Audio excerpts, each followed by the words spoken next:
Okay, folks, I'm going to call the meeting to order. Welcome to everyone to our Committee of Adjustment to City of Kawartha Lakes.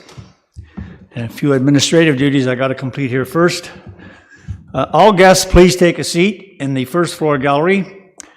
We live stream the meeting on our YouTube channel, and the recording is available after the meeting. Because meetings are accessible to the public in all of these ways, video or audio recording by members of the public is not permitted in council chambers. This is to ensure that all attendees and those who come to make a deputation feel at ease. So thank you all for your cooperation in those matters. All right, moving right along. As required under the Planning Act, a public meeting is being held prior to the committee making a decision on these applications. First of all, I'll introduce the Committee of Adjustment. I'm Mr. Robertson, and we've got, well, I'll just go with our list here. We've got Ms. Richardson, Ms. Archer, Mr. Erickson, Mr. Strangway, Mr. Finn, and on Zoom we have Councillor Yeo. Welcome, Councillor Yeo. All right, and staff members in person here, we have Mr. Connolly, the Manager of Planning. We've got Mr. Shahid and Ms. Evans, they're both Planner 2s. We've got Mr. Lahaye, the Secretary-Treasurer, Ms. Crockford, our Recording Secretary, and visiting us today, our Chief Building Official, Ms. Murchison. All right. Are there any comments or questions with respect to the agenda as printed? All right. Being none, can I get a motion to adopt the agenda as printed? Ms. Archer, Mr. Strangway, no further comments or questions? All those in favor? I guess we better do the recorded vote today simply because we've got Councillor Yeo on. So Councillor Yeo, favor or not in favor? In favor. Mr. Finn? Favor. Mr. Erickson? In favor. Ms. Richardson? In favor. Ms. Archer? In favor. Mr. Strangway? And I'm in favor. All right. Are there any declarations of pecuniary interest? Yes, sir. Mr. Chair, with regard to item 3.1.8 on the agenda, it relates to 52 Laxton Township on the fourth line. This is a property that's adjacent to Head Lake. I also own a property on Head Lake, so there might be a perceived conflict of interest, and I would recuse myself from that matter today. I would ask Mr. Finn when that comes up then if you would just go out and sit outside the council chambers, if you would. I will. Please. All right, thank you. Any other declarations of pecuniary interest? All right, being none. The minutes of the last meeting. Any comments or questions with respect to those minutes before I ask for a motion? All right, being none, can I get a motion to Mr. Finn? Do I have a seconder? Mr. Erickson? No further comments or questions? All right. Mr. Finn? Favor or not in favor? In favor. Mr. Erickson? In favor. Mr. Richardson? In favor. Ms. Archer? In favor. Mr. Strangway? Councillor Yeo? In favor. And I'm in favor. All right.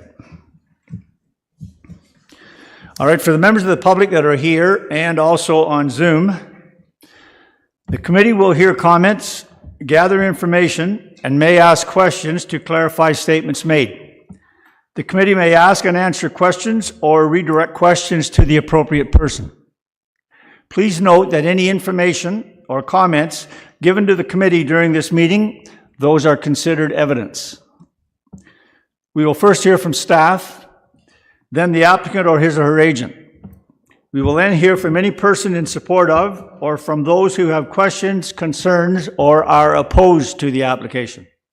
Finally, the applicant or his or her agent will have an opportunity to respond to any of the statements made to the committee. If you do wish to speak, I would ask that you raise your hand here, and I will ask you to come forward. There is a button on the with that speaker there. If you push the button, the light will come on and let you know that we can hear you. I'd appreciate you doing that. Give us your name, and then we will afford you up to 10 minutes to make your presentation. No one's ever gone anywhere near that, but I guess there are some people who like to talk. So if you feel that you just have to have 10 minutes, or you feel that you even need more than 10 minutes, then I will ask the committee if they would afford you a couple of more minutes before we ask you to terminate. So that being the case, and that's the same for those online. When you appear on the screen, I would appreciate if you give us your name, and then we will ask you to proceed under the same particulars as I just outlined for those that are here. All right. Having said all that, we're now going to be dealing with file number D20-2024-052, and this is 73 Lakeview Crescent, Geographic Township of Emily. Ms. Evans, please proceed. Thank you. Before we move into the evaluation of the application, I would like to provide some background information regarding the public notice sign posted on the property. Under the Planning Act, there are options for methods through which applications can be circulated to the public, and we circulate notice via mail and by posting a sign on the subject property. Photographic proof was provided that the sign was posted at 73 Lakeview Crescent on Friday, July 12th. It came to my attention on the morning of Monday, July 22nd, that the public notice sign was no longer on the property. So I alerted the applicant. A new sign was prepared and posted by 12:45 Monday afternoon. The Act states that notice shall be given at least 10 days before the meeting. 10 days before this meeting would have been July 15th, and the sign was posted July 12th. The Act is not explicit to say that the sign must be up 10 days consecutively. However, the Act is explicit that notice must be given 10 days before the meeting, as the intent is to notify the public in advance.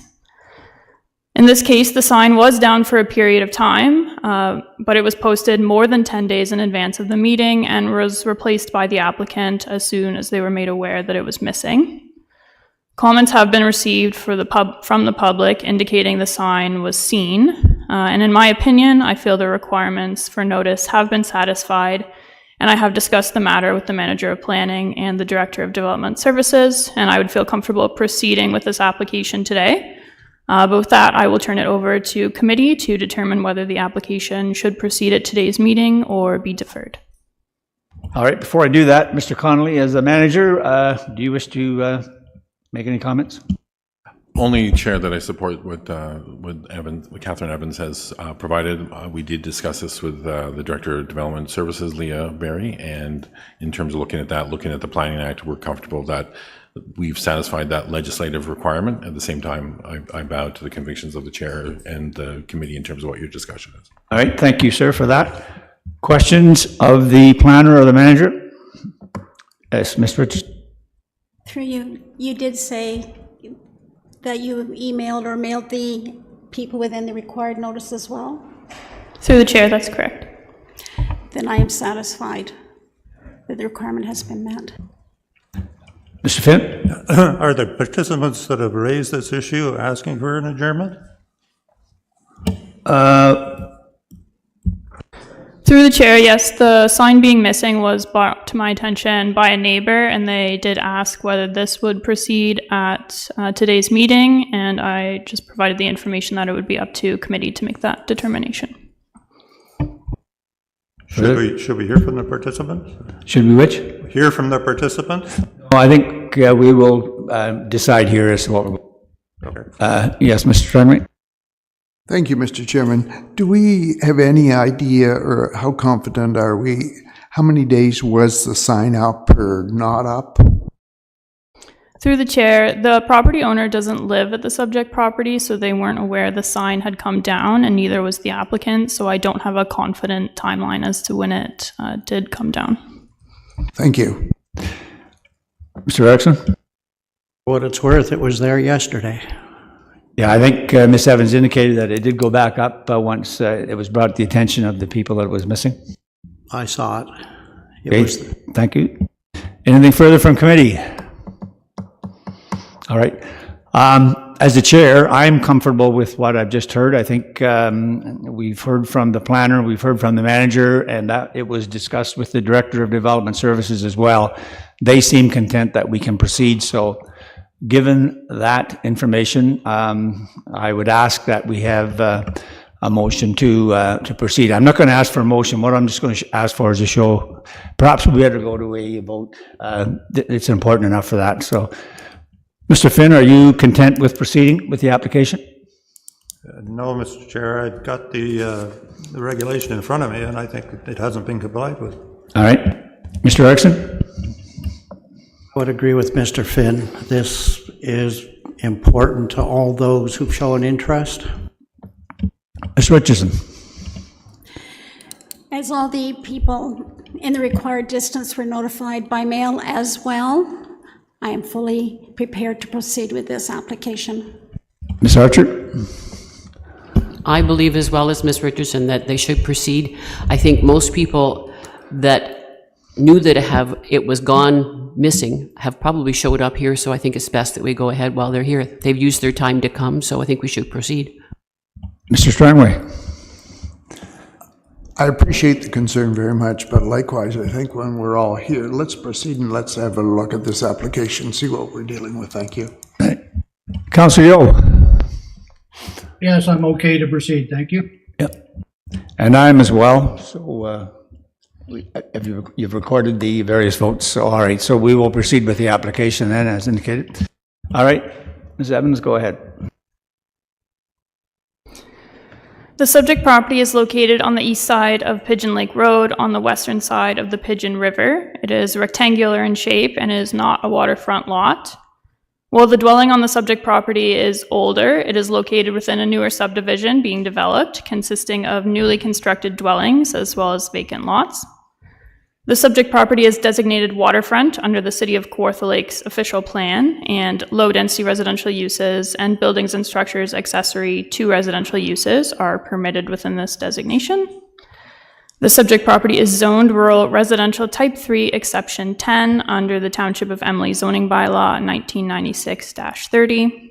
The proposal complies with all provisions of the zoning bylaw, with the exception of the minimum interior side yard setback and the distance from the livestock building located at 2217 Pigeon Lake Road. The proposal is to construct an attached garage onto the existing single detached dwelling. Relief is required from the following provisions. Section 12.2.1.3b2 of the zoning bylaw, which requires a minimum interior side yard setback of 5 meters for a dwelling that is 2 stories or greater. The proposed setback is 3 meters. And section 12.3.10.1 of the zoning bylaw provides that the rear face of a dwelling shall not be located within a minimum arc distance of 188 meters from an agricultural building housing livestock located at 2217 Pigeon Lake Road. The proposed attached garage is 144 meters from the livestock building. On the left is a photo of the existing dwelling, and the photo on the right shows the side of the dwelling the garage is to be located on. The dwelling on the neighboring property to the north is approximately 22 meters from the interior lot line. So the proposed reduced interior side yard setback for the garage is not anticipated to result in adverse massing or privacy issues. Negative impacts to lot drainage are not anticipated, and the proposed 3-meter setback will allow for sufficient space for access between front and rear yard, as well as for building maintenance. The RR3 exception 10 zone provides that the rear face of a dwelling shall not be located within the minimum arc distance of 188 meters from the agricultural building located at 2217 Pigeon Lake Road. This exception zone was put in place in 2012, and the dwelling on the subject property was constructed in approximately 1988, so it predates that zoning bylaw amendment which implemented the minimum arc distance. And the entire dwelling is within that 188-meter arc, so an addition to the dwelling could not be constructed in compliance with that provision.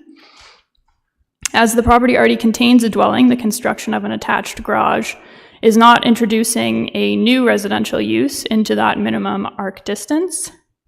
The addition of the garage and it being 144 meters from the livestock building is not anticipated to result in any adverse impacts. No comments of concern were raised by any of the circulated agencies.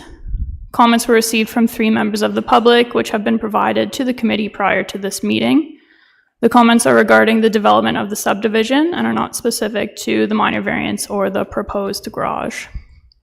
Based on the contents of the report, staff acknowledges the application meets all 4 tests of a minor variance and respectfully recommends approval of the application subject to the conditions identified within the report. Thank you. Thank you, Ms. Evans. Before I ask for questions, I would just ask the committee, you read the comments from a number of folks that live in that area that are opposed to the application. We are not dealing with enforcement issues here. We're dealing with the circumstances that surround the minor variance. So I would ask you to confine your questions to the minor variance proposal, please. Are there questions of the planner? Mr. Erickson. Chair, what is the building on the property beside the house right now? It's not attached to the house. Through the chair, was this in a photo? Or on the air photo we're looking at? There yesterday. It looked like that building is on the applicant's property. And then you have the line of trees. That building with the outhouse, the porta potty beside it, what is that?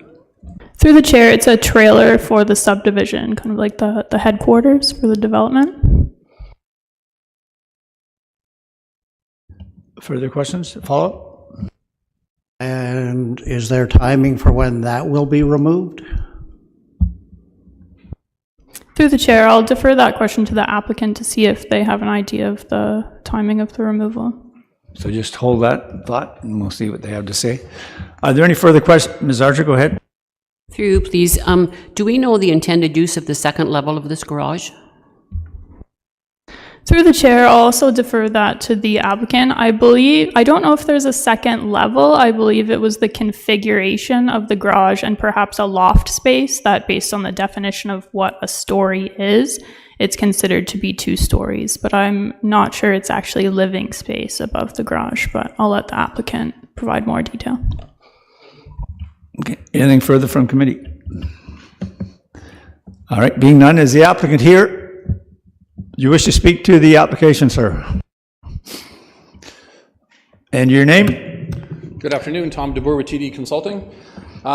This is a bit of a unique situation. This is the original house of a subdivision and was left when the subdivision was created. So prior to the subdivision being formed, the house has already been there, so then they subdivided all the lots around it. This particular house used to front onto Pigeon Lake Road. The developer is in the midst of essentially turning the house around and allowing it to now front into the subdivision road, which is required as part of the subdivision agreement, which is why we're kind of challenged as to where we can put the attached garage.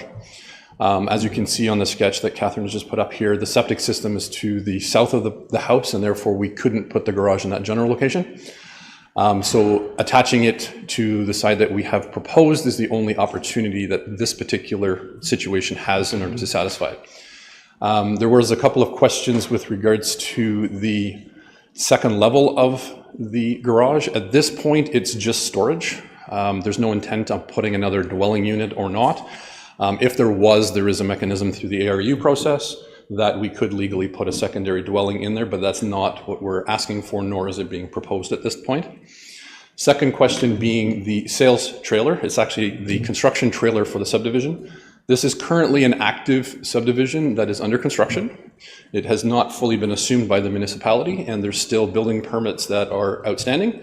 And there, in my understanding, several more coming in the near future. So this trailer is for the site supervisor to have his paperwork. Any standard subdivision would do the same thing. Once this particular lot has been developed out and is ready for sale, the sales, or the trailer, if you will be picked up and moved to a different lot on the subdivision. At this point, he owns the house, he owns the process, he's going through it, and once it's up and ready for sale, we'll just simply take the trailer, because it is on wheels, it may not look that way, but that's The site trailer is still on wheels, and therefore it can be moved to a different location within the subdivision. There was several questions, concerns by the general public. I can tell you that being the developer's agent, I am aware of some of them, actually all of them. There are some issues with regards to the subdivision proper that are still being worked through. If there's anything that the committee needs clarification on that may be pertinent to this particular application, be more than happy to answer them. But I think reading through the comments from the adjacent property owners, that none of them are necessarily relevant to this particular application. So if there's any questions, concerns, let me know. Also, knowing that there are several people that are interested in speaking, I'd like to reserve the right to speak again if necessary. And you will be afforded that opportunity. Before you leave, Mr. Erickson. The chair, are you going to rough in plumbing facilities into this proposed garage? No, sir. The building permit has already been submitted to the municipality, and there is no plumbing proposed at all. Further questions of the applicant? All right, thank you, Mr. Burr. Is there anyone here or online that wishes to speak in support of this application, in support of the application? Anyone here or online that wishes to speak in opposition to the application? Opposition? Yes, sir. Please come forward. Let's see if you can find the red light there. And your name, sir? Benjamin Larrivée. So I'm a resident of this development, and I just want to tell everyone that, when we're making decision, it's very important, not very important just for us, but important for the future of everyone here. Unfortunately, we're not in the country of Kawartha Lake, but we're still in Canada as a country. We have federal law, and we are in Ontario. We have provincial law.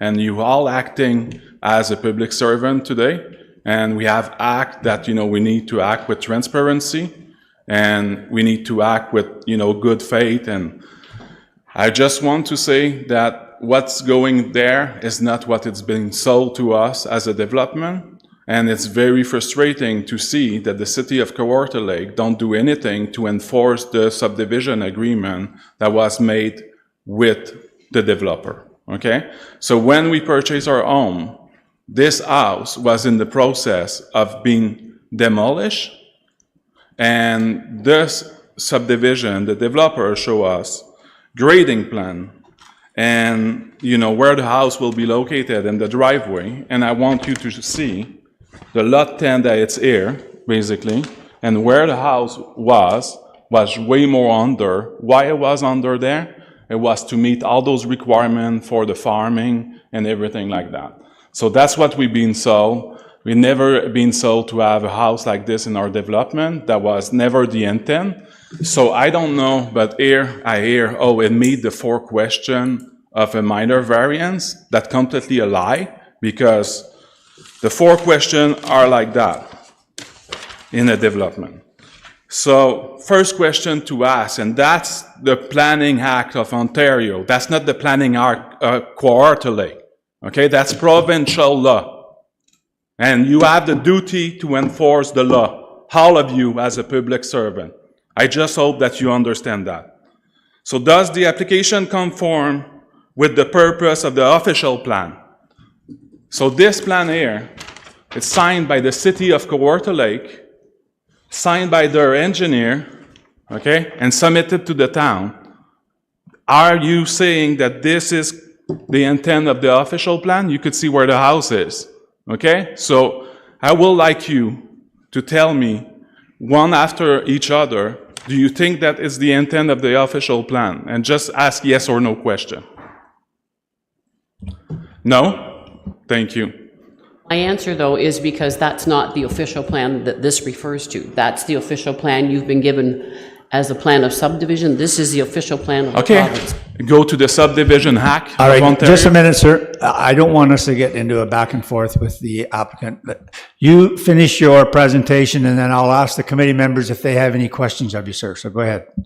So, first of all, official plan for a subdivision, it's a subdivision act in Ontario, and that need to be enforced, okay? That's why the city go 12 times to review those plans and make sure that they was good.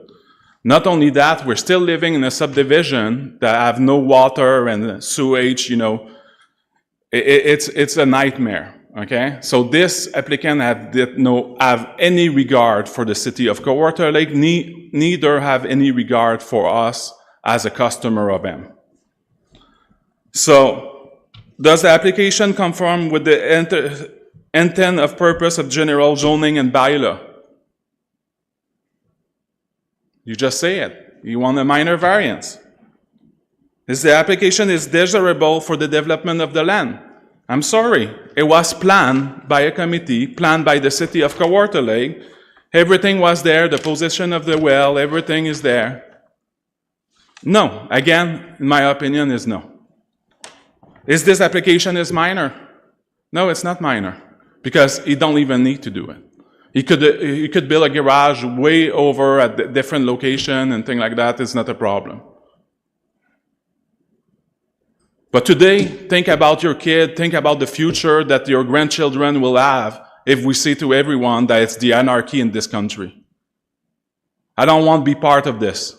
I want to be proud to be Canadian, I want to be proud to be Ontarian, and I want to be a proud resident of Kawartha Lake. So make me proud today, and I have objection to this application and enforce what it was supposed to do. And I have photo here in May 2018 that this house was there, and in July 2019 that this house was under destruction. So it's up to you. But as far as I'm concerned, I was a proud Canadian, and I want to stay proud Canadian, and I want to be a proud resident of Kawartha Lake, and I want Kawartha Lake to enforce their subdivision agreement. All right, don't go away, sir. I'm going to ask, are there any questions of the deputy by committee? Mr. Richardson, go ahead. For you. So is your objection the location of the proposed garage? Is that your objection? Yeah. Do you have an alternate location for that garage? Yeah, it don't need to be an attached garage. You have full of land. Thank you. Anything further from committee? Mr. Finn? Does the site plan that you've been referring to, does it have a location for the garage on it? Yeah. It was no, from the house, even the house was not supposed to be there. So if you want to see, you could just take this one, it's circled there. It's all ready for you to review if you want. Do you want to look at the Through the chair of the planning people got the site plan? question to the planner? Through the chair, I have the site plan that was submitted as part of the application. I can't see that far to know what that is. Yeah, I don't see where the site plan would play relevancy with respect to the variance, do you? Certainly, they can try and enforce the site plan, but I'm just a question with regards to the participant wants to move the garage, and if the site plan shows the garage in another location, perhaps it could be moved. Well, maybe that's something we could ask the applicant. He'll be coming back up, so. All right. Further of the deputy? All right. Thank you, sir. Appreciate you taking the time. I would advise, I'm going to be asking again if there's anyone wishing to speak in objection to this proposal. Please be advised that we are not an enforcement entity. We are not. So any questions or concerns you may have with respect to the subdivision generally doesn't play a role here. That's something you deal with the city or with planning. So just so you know, so when you get up here, we're strictly dealing with the minor variance. So I would ask you to please confine your comments to that. Is there anyone else? Yes, ma'am, come to the...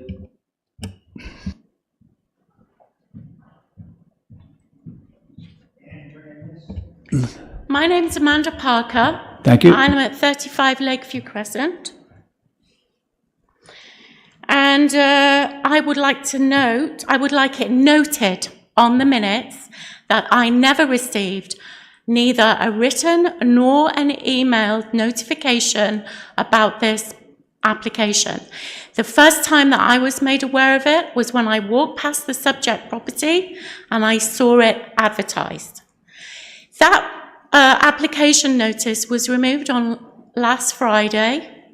I believe it was removed by the owner of the property, and it was my note to the planner that it was then reinstalled by the owner of the property the following Monday. I do not believe that notification was given. It was not given by the correspondence in which the planner says it was. We never received any letters. We never received any emails. Therefore, I believe that this should be set down because notification was not properly given. Secondly, the Committee of Adjustments should know that a minor variance should only be considered as a last resort. This is according to the Act. But clearly the applicant has not been abiding by the original plan of subdivision, which was previously mentioned, and was approved and stamped by the city in 2017. We bought these properties under the promise that this plan would be adhered to. Now, when they had this plan drawn up, the largest property that's been built on this subdivision was used for all of the properties, so that there was absolutely ample space for a 4-bedroom dwelling with an unfinished basement and a 2 or 3 car garage. The Committee of Adjustments must know that the only reason a minor variance should be applied for is it's a last resort, and it's clearly not a last resort in this occasion. It's clearly not. This house should have been demolished.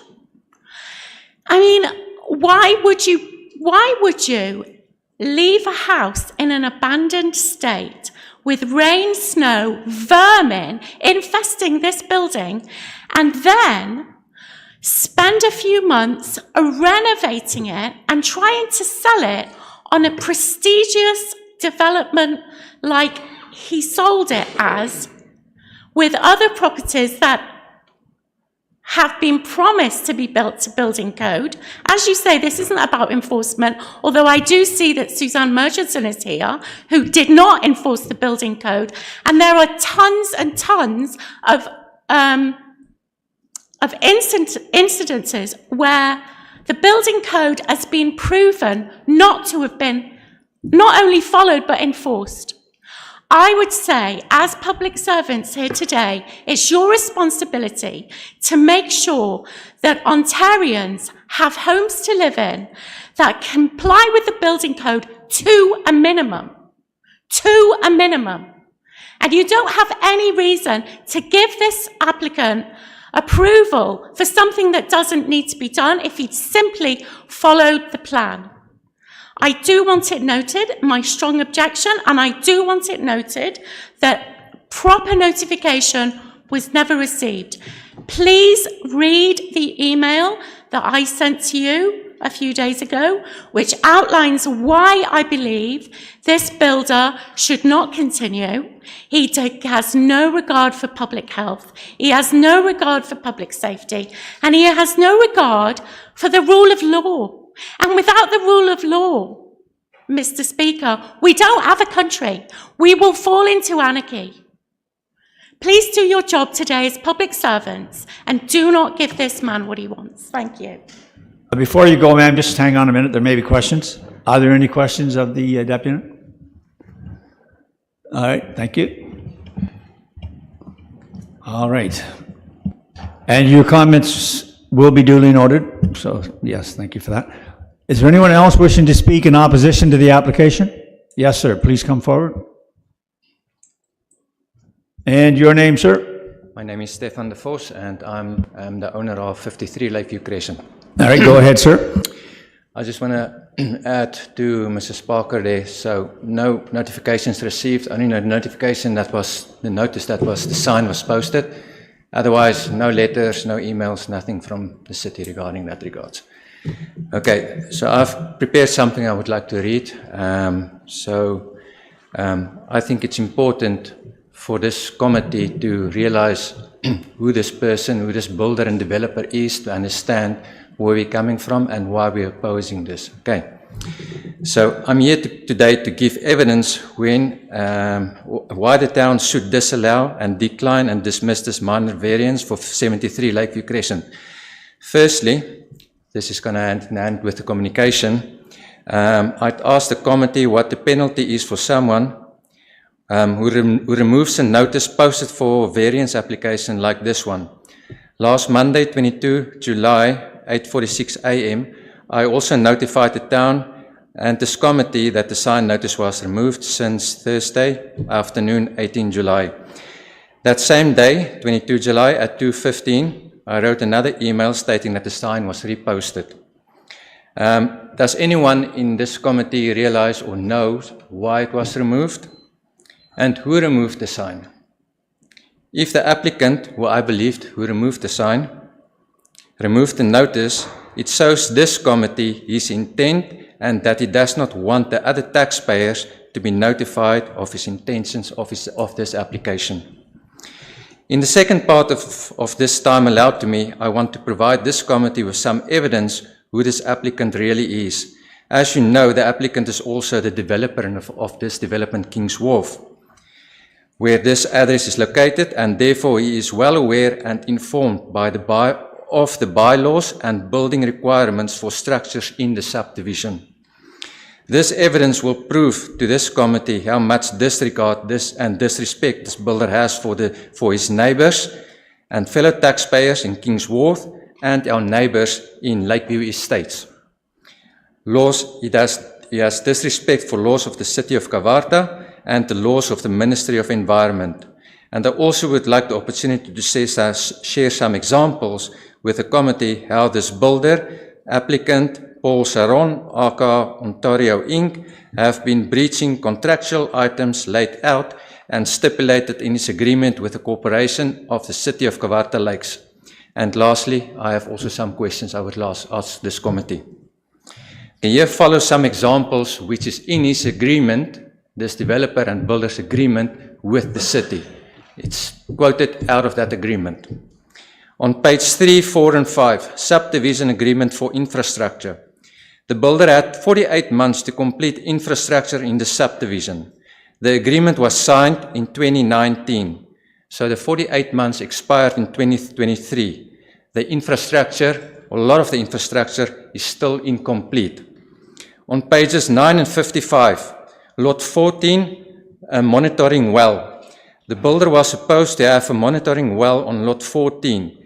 There is no monitoring system installed on the well at lot 14. The well is not closed and sealed as per the requirements of the Ministry of Environment. The developer is supposed to provide monthly progress and updates on groundwater levels and quality. Has this builder supplied the town with any progress updates? Question. If the town received these reports, when was the last report received, and can these reports be shared with the neighbours?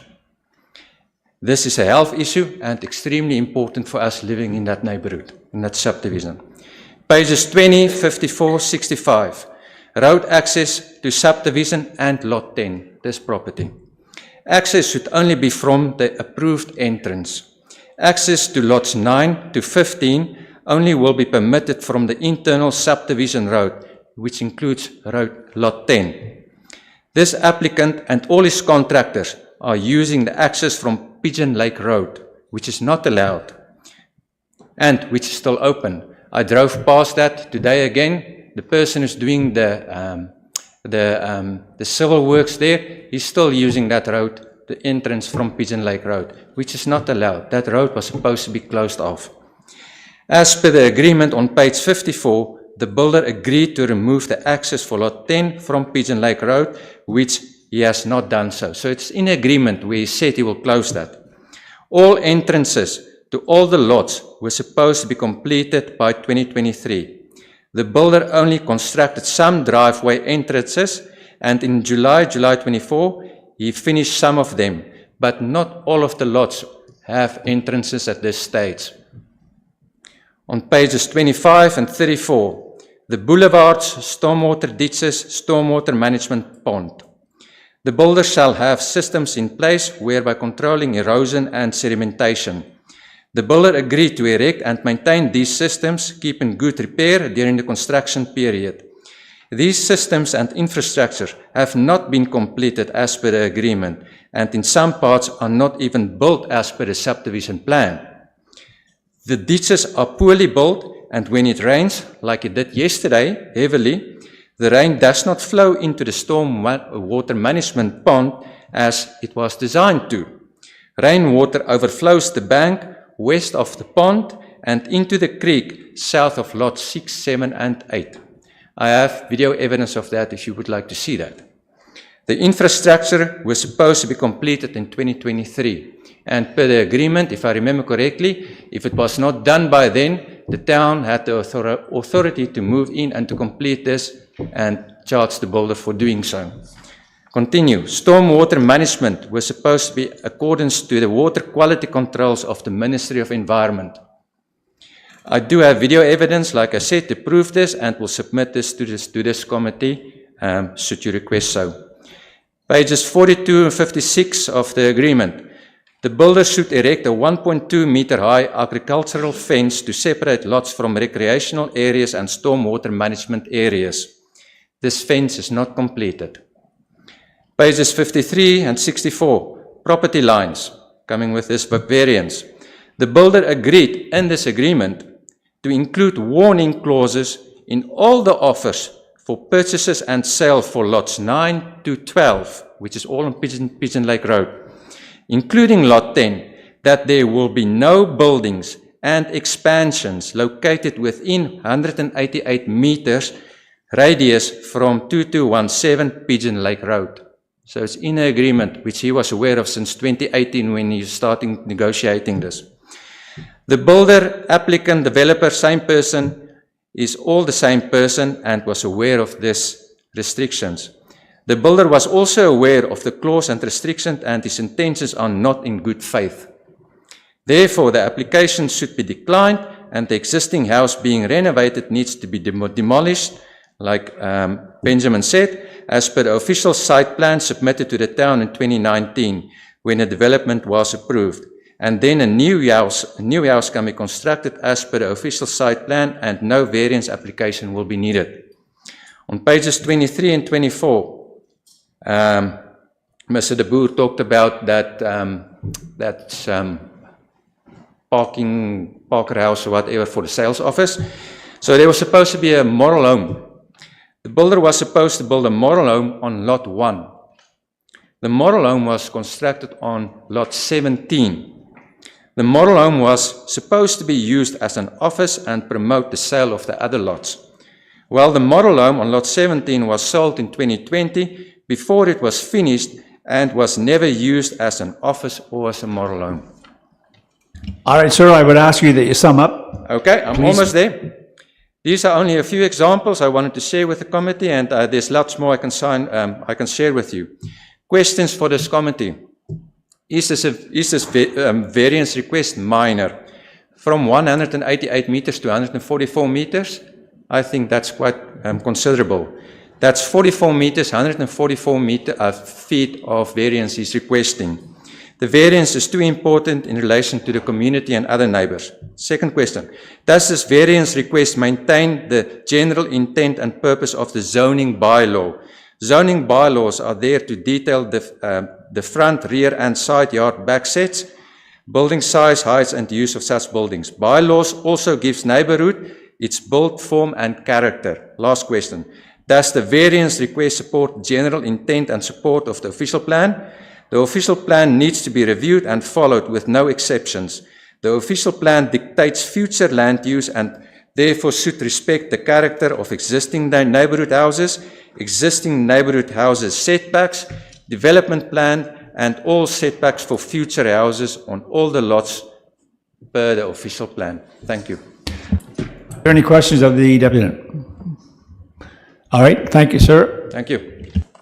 Again, I would mention to the folks, we are in no way attempting to minimize your concerns. We realize you have concerns, and we appreciate the fact that you're speaking to them. You have a right to speak. But this committee is only dealing with the garage and the fact that the application has been made to build this garage. So we can't help you with the other situations. You can speak to it if you wish, but at the end of the day, it's not with us. That would be city or planning. So I leave that with you. I'm sorry, I didn't ask anyone to speak. All right, is there anyone else wishing to speak in opposition to the application? Anyone wishing to speak in opposition? You've had, ma'am, what is it you would wish to say?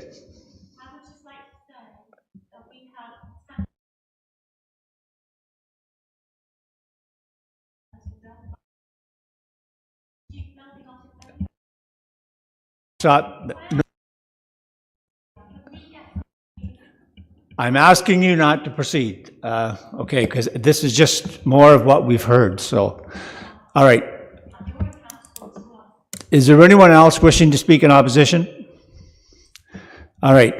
Mr. DeBoer, do you wish to respond to any of the comments? And I would appreciate it if you just stick to any comments that might have related to the application, the variance. Thank you, Chair, through you. There was two items that came up through all the conversation that may have some merit.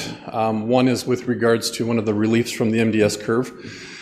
The MDS curve and the distances that are associated with it are for new development, not redevelopment. I just wanted clarification on that point. Yes, we're seeking relief from that because we are expanding an existing use within that setback. Second of all, with regards to the location of this particular dwelling in concert with that which would have been approved through a subdivision agreement, the subdivision agreement would have a site plan for each one of these lots within the subdivision. It is the obligation of the engineer of record to provide a location for a house, a septic system, a drinking water system and or a well, and all of its appropriate setbacks to prove zoning compliance. I can assure you that every single house that's been constructed thus far in the subdivision does not comply with the engineering documentation that was provided, however, has been vetted through an individual lot level control site plan through our building division. So that being said, although there was a proposed plan, those plans are generic in nature and are not adhered to, especially in an estate lot subdivision where we have 1.5 acres to 2 acres to situate a house. Some people want to be further back, some people want to be closer to the road, some people have accessory structures, swimming pools and the like. All of those things are never contemplated at the detailed design stage, and therefore the site plan, in my opinion, is not a relevant document in this discussion. If there's any further questions, by all means, I'm here to answer them. Are there any questions of Mr. DeBoer? Mr. Erickson? Who should I ask? Through the chair. On this site plan that shows the existing house and proposed building, last month we got into a bit of a discussion about what should be on a plan. This plan here does not show coverage percentage. It does not show dimensions of the proposed garage. Is there something more up to date that we could look at?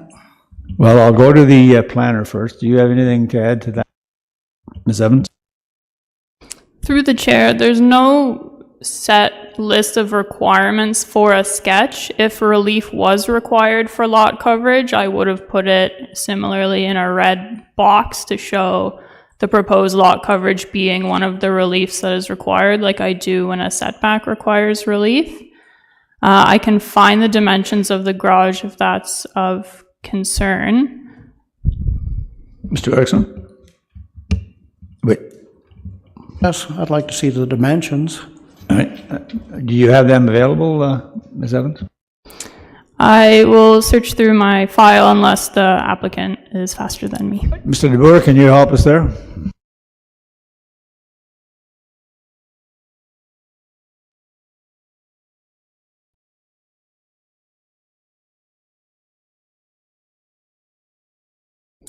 Through the chair, 13 meters by 6.7 meters. Mr. Erickson? And one other comment to both the applicant and the planner. No other alternatives were considered. Why not? Ms. Evans?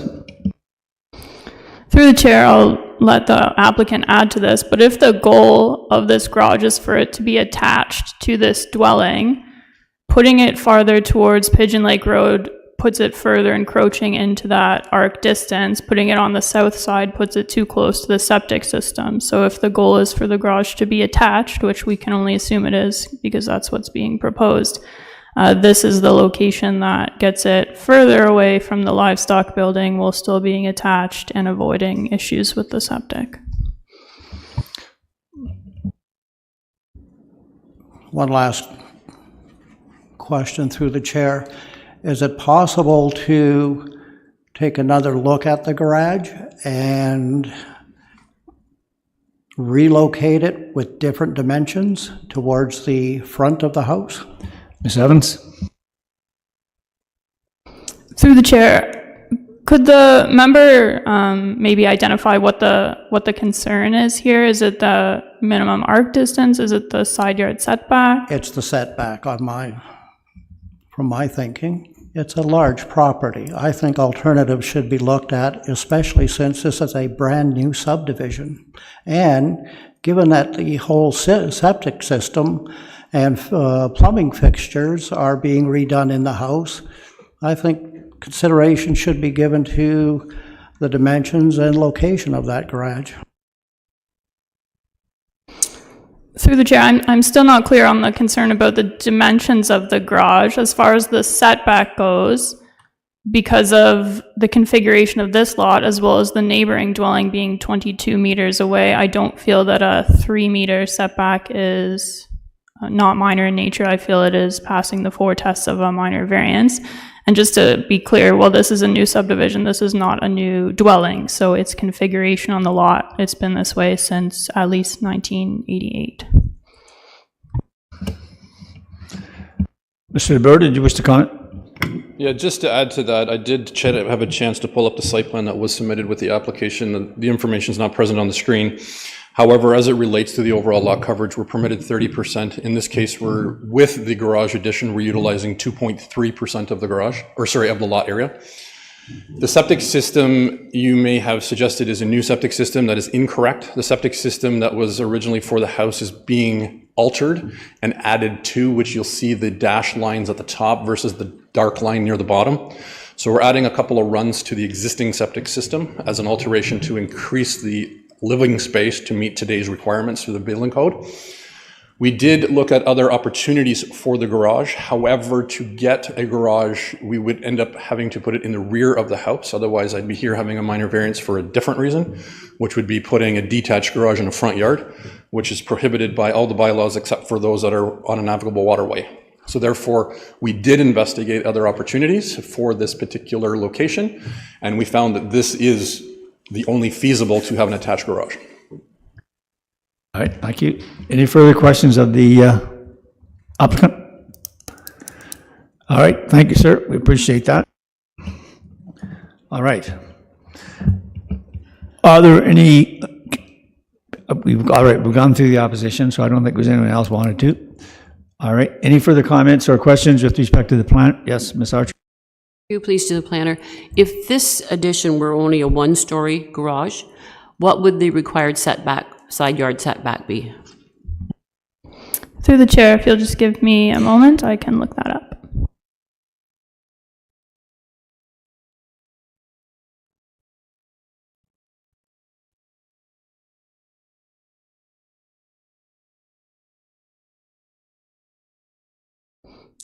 Through the chair, 3 meters, which is what is proposed. They stayed to a 1-story, they wouldn't even be here. Is that correct? Oh, except for the MDS. That's right, sorry. Anything further? Ms. Richardson? Through you, excuse me. If I remember correctly, you're only required to mail a notice to those who are within a certain radius, and so perhaps those who did not receive written notice were not within that radius. Am I correct? Through the chair, that's correct. The radius is 60 meters, and I think this presents the point of doing the dual kind of circulation being the mail as well as the sign. And I think today it's been demonstrated that the sign was seen and did play its role.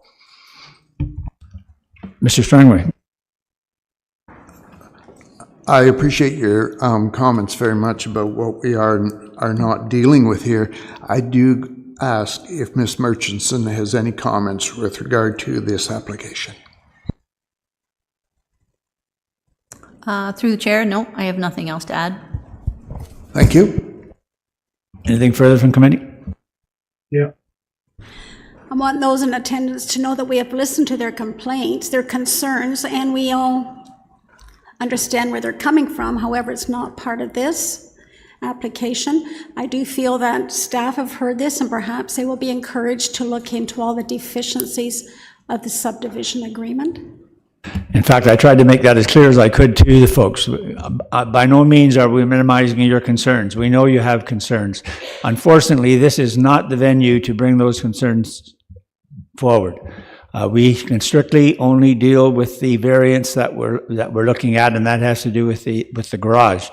And I would again encourage you that with your concerns, and again, your concerns are important, but it's a situation here where you have to deal with the City of Kawartha Lakes and their planning department. That's where you are. So again, that we're only dealing with the variance here. That's the best we can do. So. Right. I'm not accepting any more comments, sir. Do I have a motion? Yes, Ms. Richardson? As recommended by staff. All right. Do I have a seconder? Ms. Archer? Do you wish to speak to it, Ms. Richardson? Ms. Archer? Are there any comments, questions at the motion on the floor? All right. Again, a recorded vote. Ms. Richardson? In favor? Ms. Archer? In favor. Councillor Yeo? In favor? Mr. Strangway? In favor. Mr. Erickson? In favor. Mr. Finn? In favor. And I'm in favor. The motion is passed. The application is approved, sir.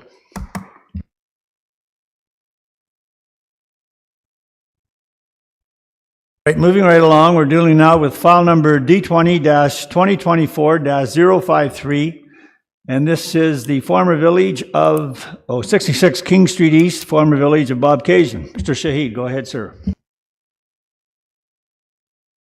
Thank you, Mr. Chair.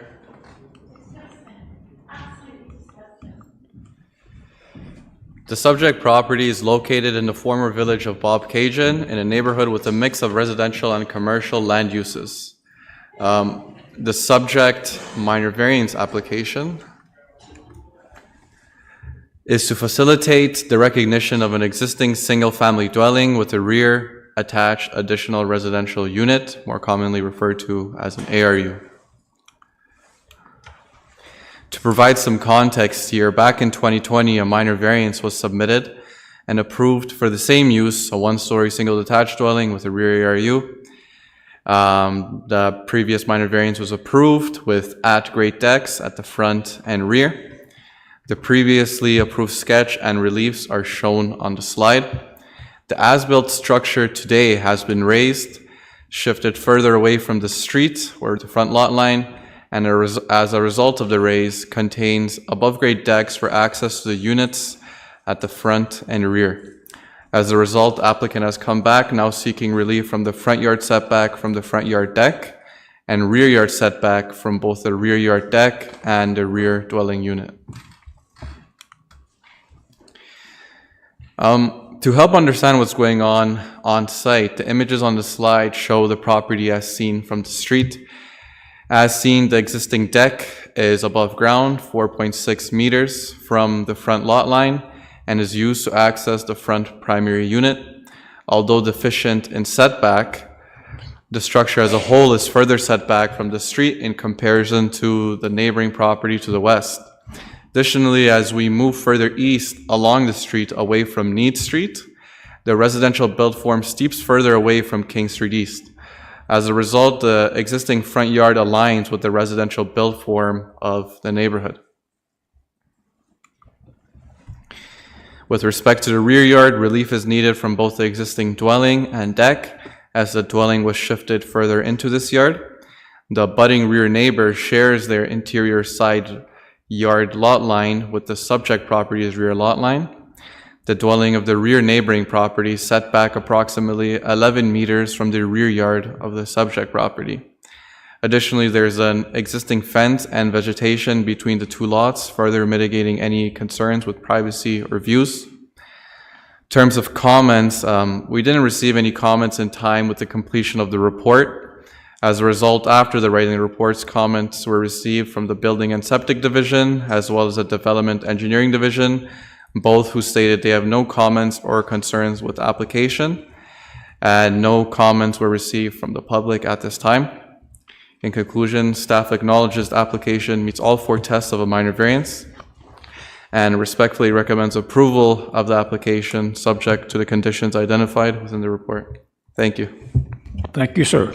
Are there any questions of the planner? All right, being none. Is the applicant here? Does the applicant wish to speak to the application? And your name, ma'am? Vanessa Archer. I'm here on behalf of TD Consulting for the owners or client.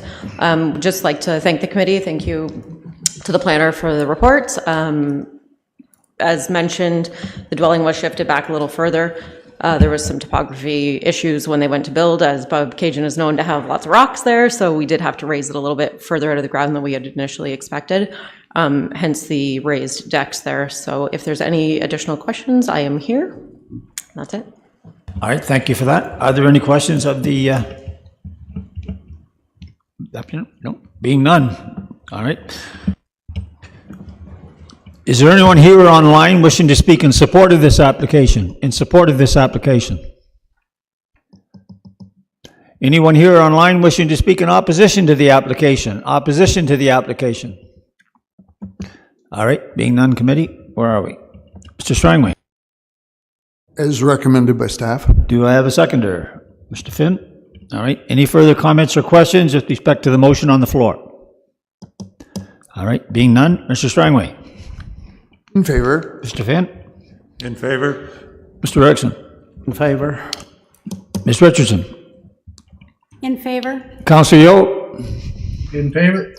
Ms. Archer? In favor. And I'm in favor. All right, so your application is approved. Through you, Mr. Chair. Thank you everyone for their time. And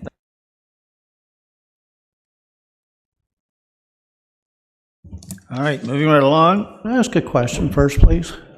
To the chair and to the Charlotte. When people show up here or they're online, is there a form for them to fill out so that they can receive a copy of the decision?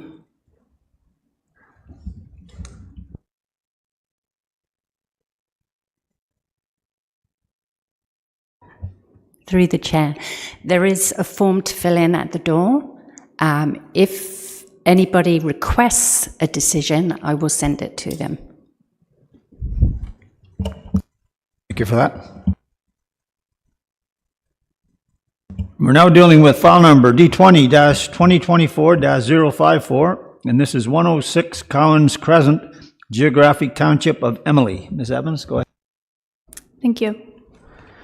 The subject property is designated waterfront under the City of Kawartha Lakes official plan and is zoned rural residential type 3 zone under the Township of Emily, zoning bylaw 1996-30. The subject property is located on the western shore of Pigeon River, is irregular in shape, and is a waterfront lot. The property currently contains a single detached dwelling constructed in 1988, a boathouse, a shed, and a shipping container. The purpose of the application is to recognize the shipping container on the property. Relief is needed from section 12.2.1.3E of the zoning bylaw, which requires a minimum water setback of 30 meters. The existing setback is 6.7 meters. Here we have a couple photos of the shipping container and its existing location, which is proposed to be maintained. Looking to the official plan, low-density residential uses and buildings and structures accessory to residential uses are permitted in the waterfront designation. The intent of the official plan is that development maintains a minimum setback from the shoreline in order to avoid natural hazards and provide environmental buffers. As the shipping container is used for storage purposes only, its location does not result in habitable space being located within the water setback. The location of the container is not anticipated to impact water quality or habitat. The location of the shipping container does not change the existing shoreline conditions and is not anticipated to impact infiltration. The shoreline has remained in a vegetated state between the container and the water, as seen in these photos taken of the shoreline.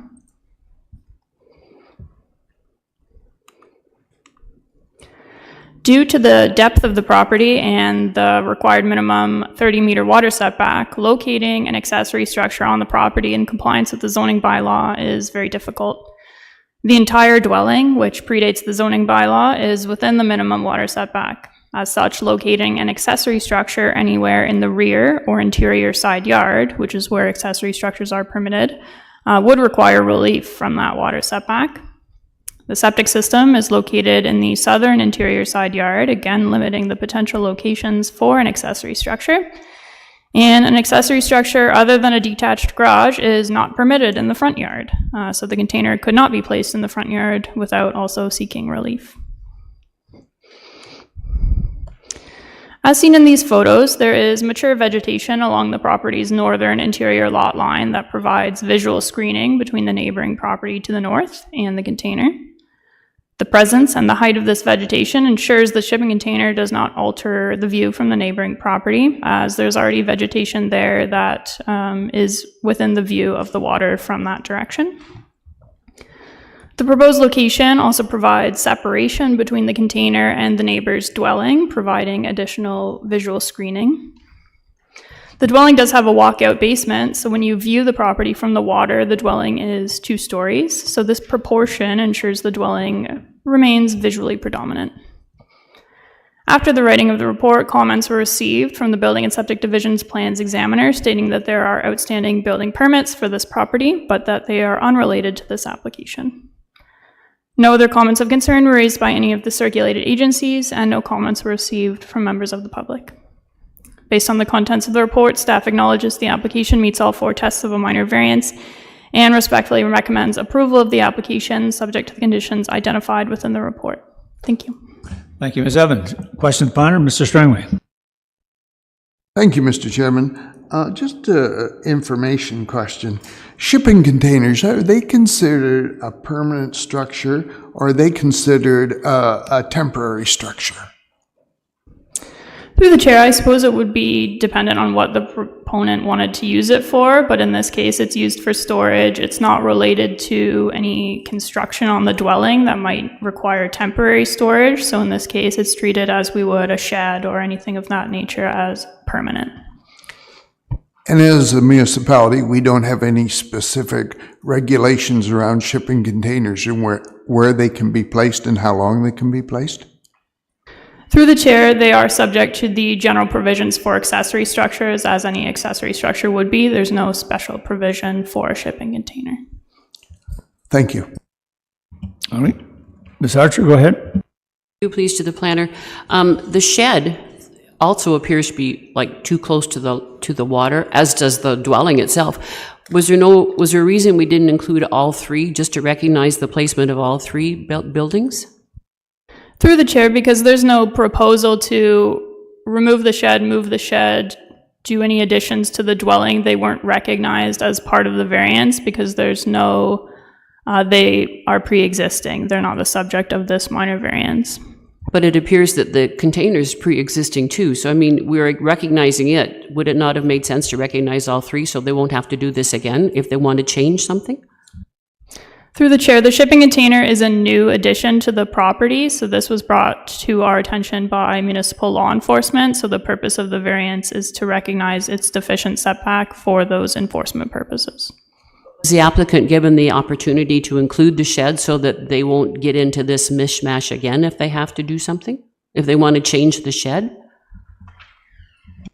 Through the chair, if they wanted to change the shed, then that would have had to have been applied for and included in this minor variance. But as it wasn't applied for or indicated that the shed is being changed, then it wasn't included as a relief. If in the future they wanted to change the shed, they would need another minor variance, because even if today, if it was captured and they changed their mind as to how they wanted to change it, they would need to go through that process. Further comments of the planner? Mr. Finn, go ahead. Through the chair, just following up on that, do we know whether the dwelling and the shed were existing non-conforming uses? Through the chair, the dwelling was. We don't have that type of information about smaller accessory structures. We get our information from MPAC, which has information about buildings that were granted building permits, which these smaller structures wouldn't have been anyway, so we don't have a date on them. Thank you. I think we've heard there are outstanding permits, so that may be related to some of this. Further questions of the planner? All right, being none, is the applicant here? Do you wish to speak to it, sir? Yes? Yeah, come forward, please.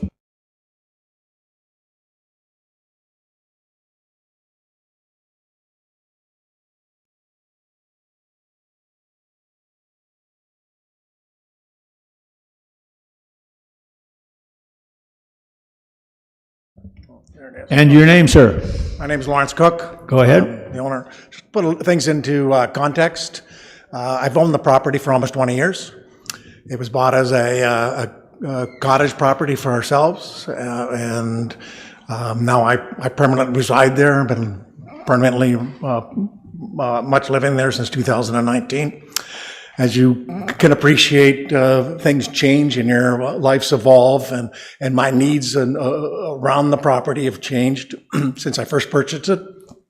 Now that I live there full time, I don't have a garage or anything like that. So the current boat house that I have is a structure used to house everything that is now in the container, which now allows me to be able to use the boathouse if I want to be able to fix my lawnmower or do different things and be able to do it all of that. What I had to do in the past was remove a whole bunch of things out of there so that I could actually physically do that kind of stuff. When it came to looking for a storage solution, a container made the most sense from a cost perspective and everything.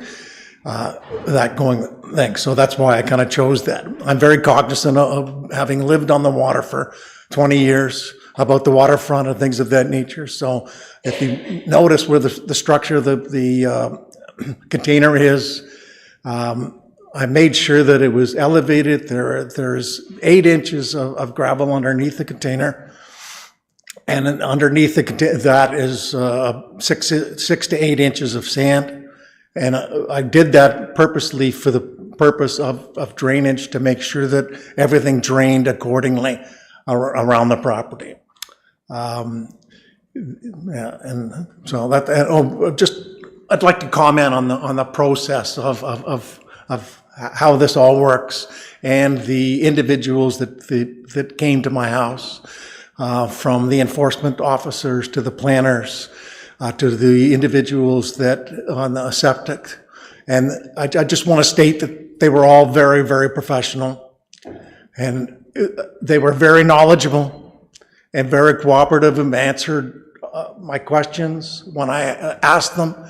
I know that the homeowner is not necessarily need to be there when these people show up, but having gone through the process and had the ability to be able to talk to the individuals that came to my home, I got a better general knowledge about what was transpiring.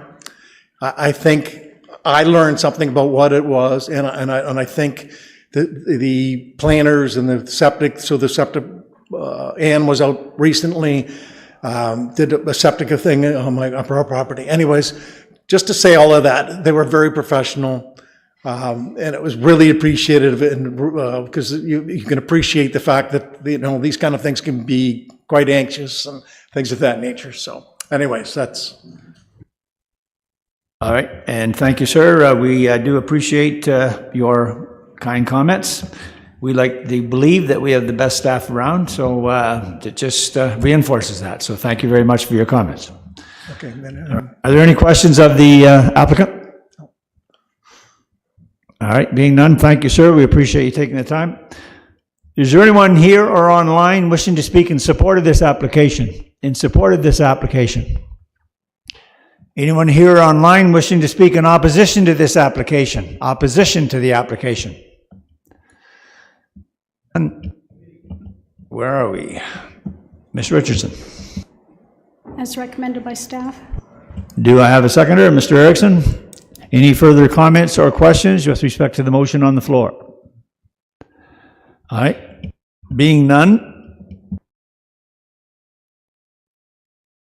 I go with the recorder, don't I? All right. We start with Ms. Richardson. In favor. Mr. Erickson? In favor. Mr. Finn?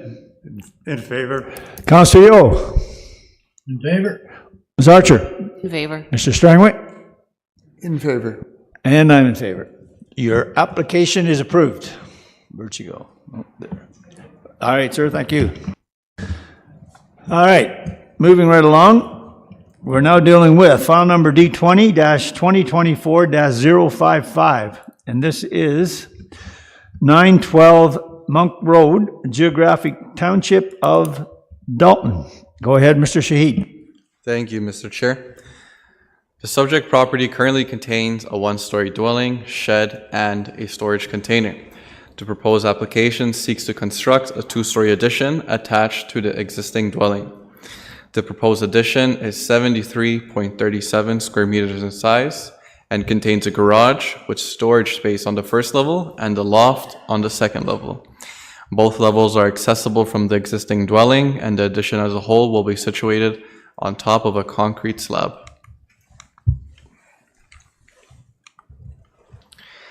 Relief is required from the proposed water setback of 10.9 meters. What I really want to emphasize here is that the existing water setback is also non-compliant at 10.5 meters. As a result, the proposed setback from the addition to the shoreline is actually greater than what is currently existing. The proposed addition would not be able to be located on the west side of the dwelling due to the existing septic area as shown in Appendix C of the report. Also due to the insufficient lot depth and existing location of the dwelling, regardless of where the addition would be situated around the dwelling, it would be within the required 30-meter water setback. Lastly, although the size of the dwelling here is not an issue, I just want to show some examples of residential buildings along Monk Road. If you refer to the image on the slide, this is a cluster of houses just west of the subject property.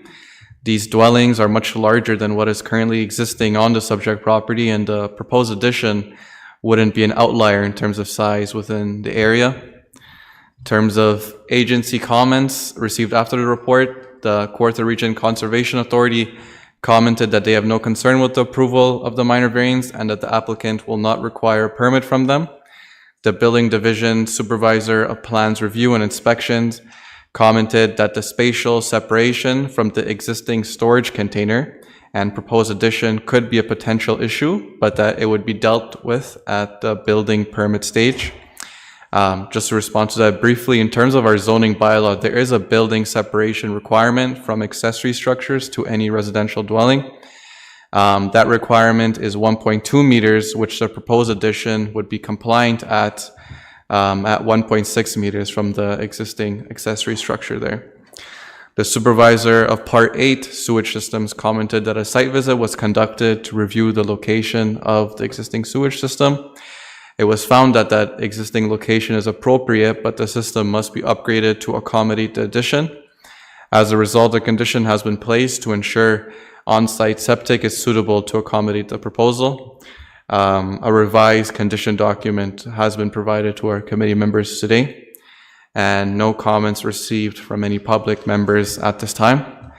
In conclusion, staff acknowledges application meets all four tests of a minor variance and respectfully recommends approval of the application subject to the conditions identified within the report. Thank you.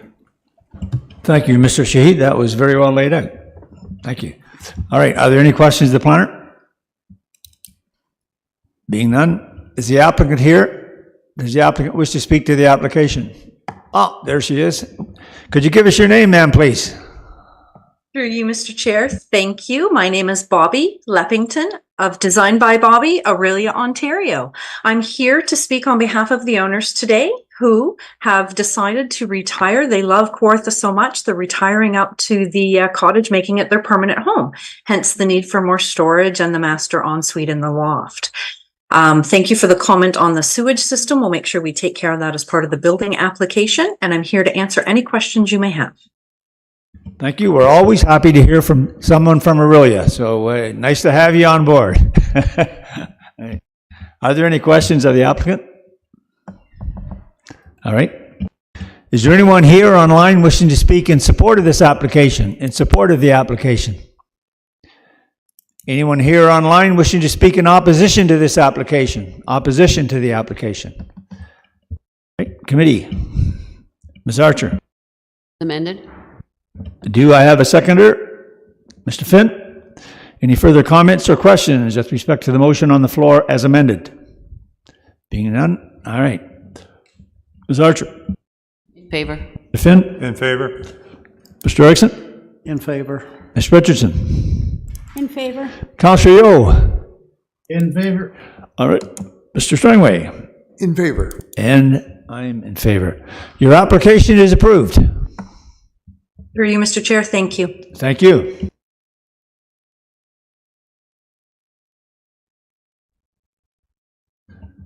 Okay, moving right along, we're now dealing with file number D20-2024-056. And this is vacant lot, Pigeon Lake Road, Geographic Township of Emily. And again, Ms. Evans. Go ahead, Ms. Evans. Thank you. Before we move into the evaluation of the application, I wanted to flag a discrepancy between the advertisement and the current proposal. So the advertisement, as seen on the left here, that was circulated to the public, shows an attached deck on the existing, or the proposed dwelling rather, and provides that the requested relief from the rear yard setback was for plus or minus 4.2 meters measured from the deck, with the wall of the dwelling being 6.83 meters from the rear lot line. The updated proposal, which is the proposal the report is based on, does not include the deck, and the main wall of the dwelling is closer to the rear lot line with a proposed setback of 4.5 meters. While the proposal has changed slightly from what was advertised, the requested setback is actually larger than what was circulated to the public, requiring less relief overall. In my opinion, I feel proceeding with the application today would be appropriate, but again, I'll turn this matter over to committee. Mr. Connolly, any questions, comments? Catherine and I discussed this. We feel that we're comfortable with this, again, with the idea that the setback being requested is actually, whether the deck is there, it's not there. Now it's the wall still within that. So we feel comfortable recommending the committee consider it. All right. Committee comments or questions? Mr. I think it's straightforward. I suggest we go ahead. I think what I'll do is maybe just a show of hands will work on this. Councillor Yeo, are you in favor of proceeding, having heard the comments? Yes, I am. All right. Can I see a show of hands then? All right. We're going to proceed then. All right. Very good. Looks like you're on, Ms. Evans. Thank you. The subject property is designated waterfront under the City of Kawartha Lakes official plan, where low-density residential uses and buildings and structures accessory to residential uses are permitted. The property is zoned rural residential type 3 under the Township of Emily zoning bylaw 1996-30. The proposal complies with all provisions of the zoning bylaw with the exception of the minimum rear yard setback.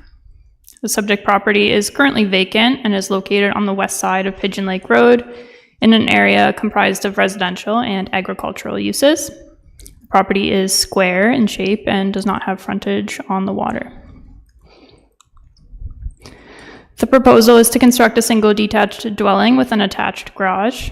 Relief is needed from section 12.2.1.3D of the zoning bylaw, which requires a minimum rear yard setback of 7.5 meters. The proposed setback is 4.5 meters. The rear lot line of the subject property abuts an agricultural property that is approximately 8 hectares or 20 acres in size.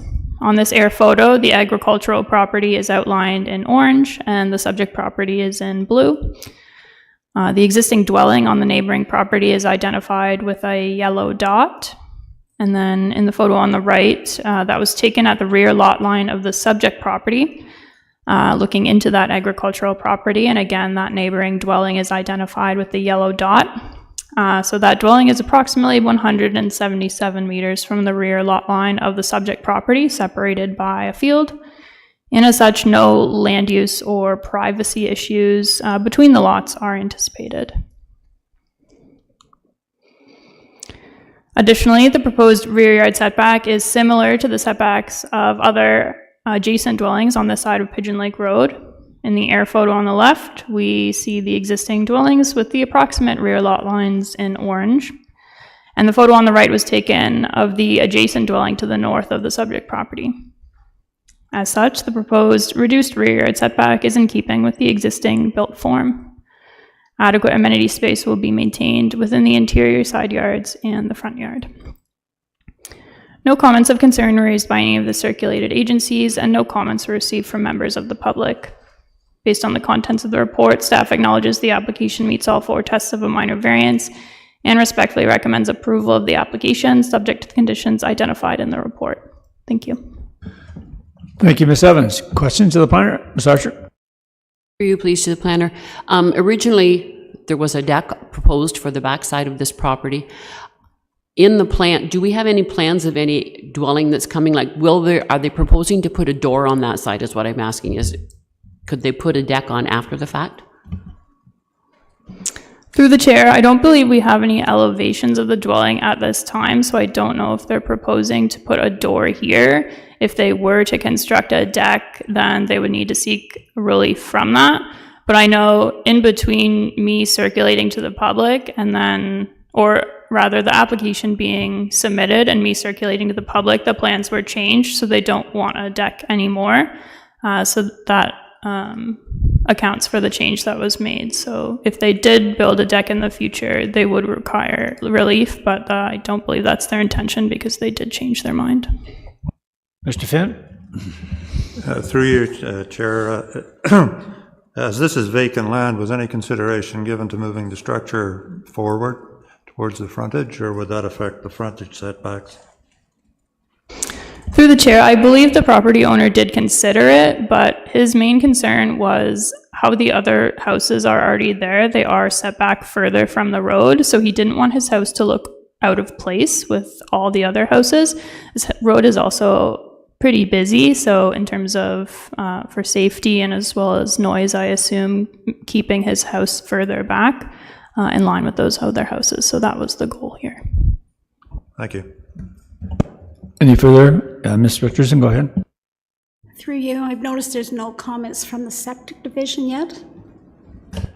Ms. Evans?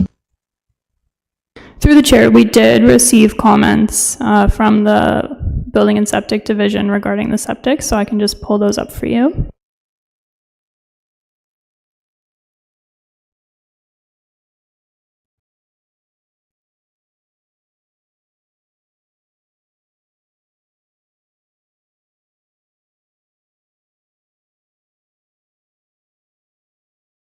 Through the chair, a site visit and evaluation was conducted, and based on that, the Building and Septic Division has no issue with the minor variance as it relates to private on-site sewage disposal.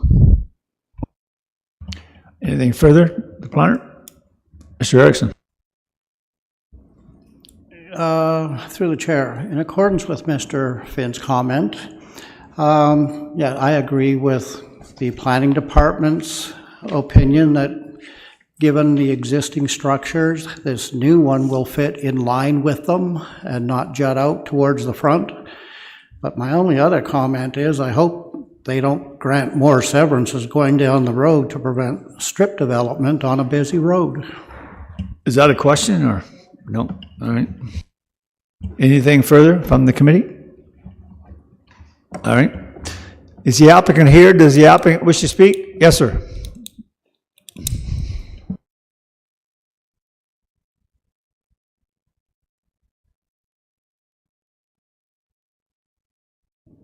And your name, sir? Garnet Purdue. Yeah, Catherine explained it beautifully. Really, it was that original drawing showing the deck from my surveyor was a mistake. I forwarded that through, and when I noticed the application came around, I contacted my surveying company and he redid the new one. So no, the elevation at that back, I'm literally 18 inches. I've only got to my floor, to my subfloor. I would be just one step down. I wouldn't, so there won't be a deck or it'd be a patio. Really, it was for safety. Probably three things. To conform with the other homes, all those homes, I'm the last of the 7 lots to build on. The other ones are all set back within that or even closer to the back property line. Yeah, it gets me away from the road, and I wanted, if I was going to proceed with a home there, I wanted to be able to have a turnaround lane because that road is busy. Gives me room from the garage to have a turnaround lane, and it gives me a little more room for septic. So there was a couple of pluses. Main thing was to conform with the other structures. So that was it. But yeah, thanks. Yeah, you did a great job. Okay. All right, don't go away, sir. There may be a question. Is there a question of the applicant? All right, thank you, sir. We appreciate that. Okay, thanks. All right. Is there anyone here or online wishing to speak in support of this application? In support of the application? Anyone here online wishing to speak in opposition to the application? Opposition to the application? Committee? Mr. Erickson? Move as presented. All right. Do I have a seconder? Mr. Strangway? Any further comments or questions with respect to the motion on the floor? All right. Mr. Erickson? Favor. Mr. Strangway? In favor. Ms. Archer? Favor. Councillor Yeo? In favor. Ms. Richardson? In favor. Mr. Finn? In favor. And I'm in favor. Your application is approved, sir. We're halfway through. Let's take 5.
And we're now dealing with D20-2024-057, and this is 310 Pinery Road, Geographic Township of Somerville. Ms. Evans? Thank you. The subject property is designated rural under the City of Kawartha Lakes official plan and is zoned Environmental Protection Zone under the Township of Somerville zoning bylaw 78-45. This property may look familiar as it has previously gone through a minor variance for the same proposal, being file number D20-2023-036. After that minor variance was granted, the property owner had a survey prepared which showed that the accurate proposed setbacks for the proposal were not the same as what was shown on the sketch that was approved by the committee through the previous minor variance, and as such, another minor variance is required to grant approval for the proposal. The subject property is within an area comprised primarily of residential, agricultural, and environmental protection uses. It's located on the western shore of the Burnt River and has frontage on the water. Currently contains a single detached dwelling constructed in 1948, a detached garage constructed in 1950, a privy, a cabin, and a shipping container. The purpose of the minor variance under Section 45(1) of the Planning Act is to recognize the existing and proposed accessory structures. Relief is required from the following provisions of the zoning bylaw.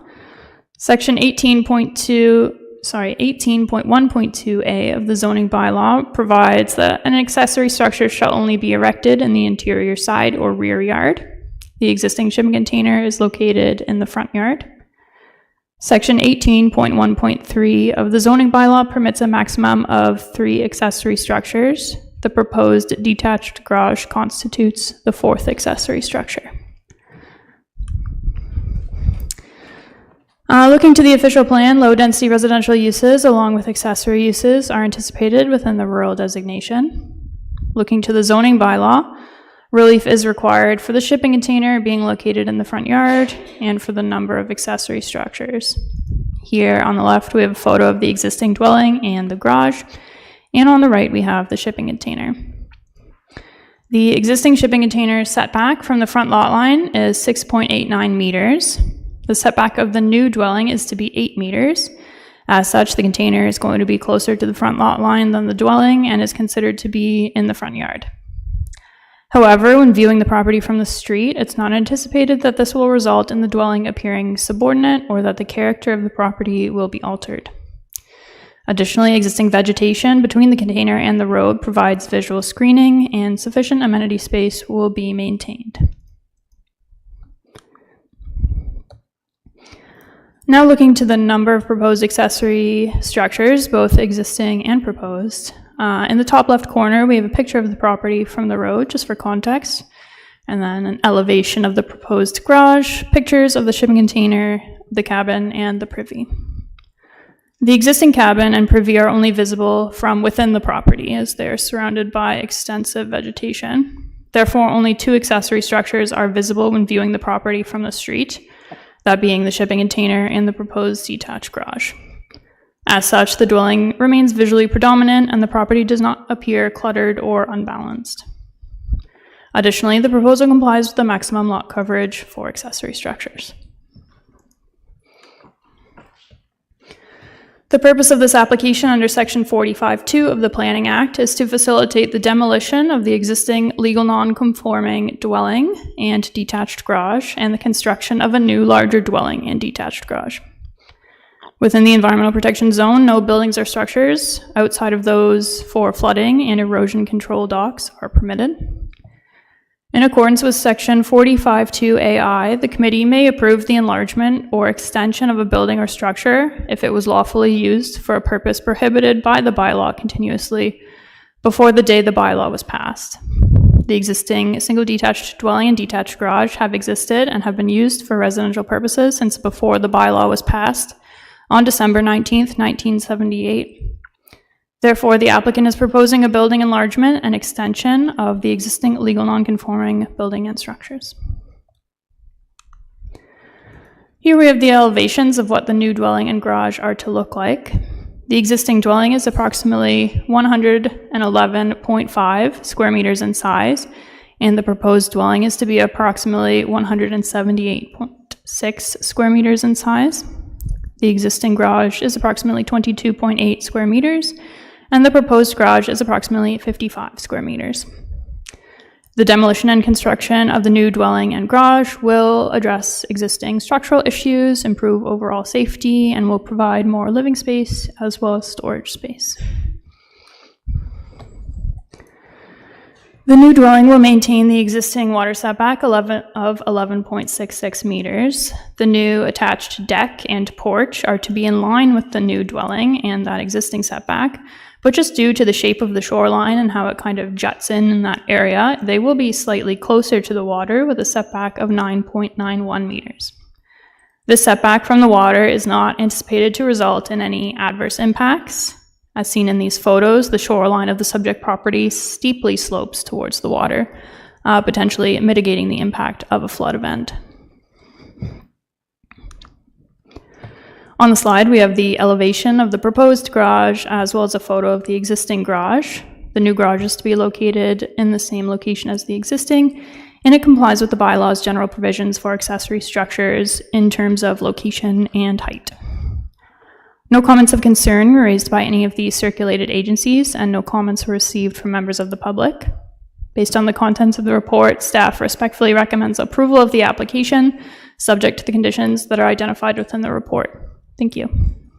Thank you. Any questions of the planner? Mr. Finn? Through you, Mr. Chair. I take it as they're replacing the existing garage. There's already 4 accessory buildings on the property. I see Ms. Evans sort of looking quizzically. Could you maybe explain where your 4 are? So there's an existing shipping container, existing privia, an existing cabin, and I understand there's already an existing detached garage, which is going to be replaced with the new garage. So there's already 4 accessory structures. Through the chair, in order to facilitate the construction of the new garage, the existing garage as seen in the photo on the left will be demolished. Right. Okay, just another follow-up question. With regard to the shipping container, any consideration given to moving it or getting rid of it? Through the chair, I believe when this originally came to committee, the plan was to only keep the shipping container while the dwelling was being constructed. Since that time and since they've had use of the shipping container, they found it very valuable. So they intend to keep it as a permanent part of the property. And I feel that in its current location, it does meet the 4 tests of a minor variance. So I'm not concerned with it remaining in its current location. Thank you. Mr. Erickson, go ahead. I have a picture of the shipping container.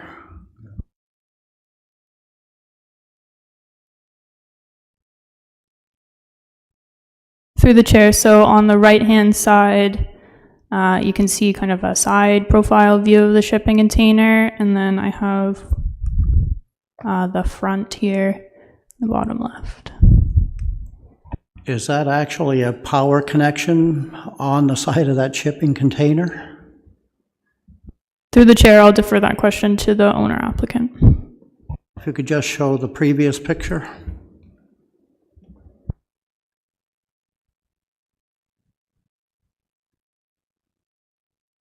Comment or question regarding that? I just wanted to see, it looks like there is power to that container. It does. Well, we'll see what the applicant, keep that in your head, thought process, and we'll ask them. Any further? Yeah. For you, did the septic division comment on this application? Through the chair, yes, they did, and they have no concerns with the minor variance. Mr. Archer, go ahead. Please, what's the minimum water setback requirement for this? Through the chair, so that's a bit of a tricky one here, as we're in the environmental protection zone, which has no setbacks because there's no buildings or structures permitted. in other zones it's 15 meters, but in this case, we aren't seeking relief from a water setback because there's no water setback in this zone to seek relief from. So should they not even be allowed to build in this zoning? Is that what you're saying? Through the chair, that's correct, that in the environmental protection zone, buildings and structures are not permitted. However, as we're going through a section 45-2 minor variance, the committee can approve the extension of that legal nonconforming use and the enlargement of that use.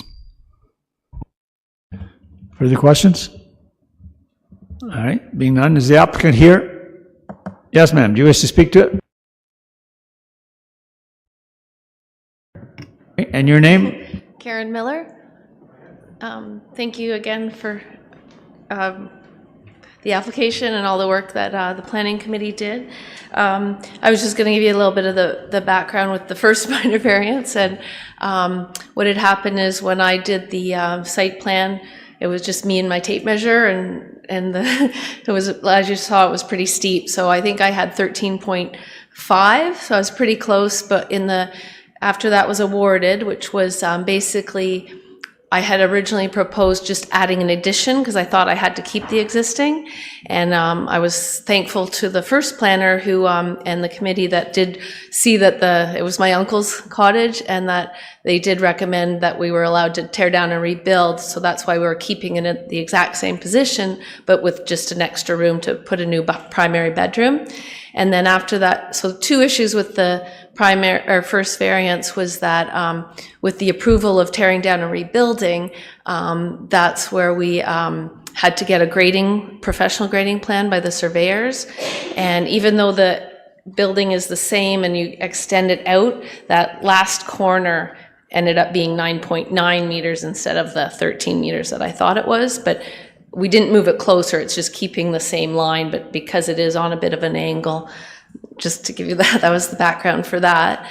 And then to answer your question about the power, again, that was to be temporary.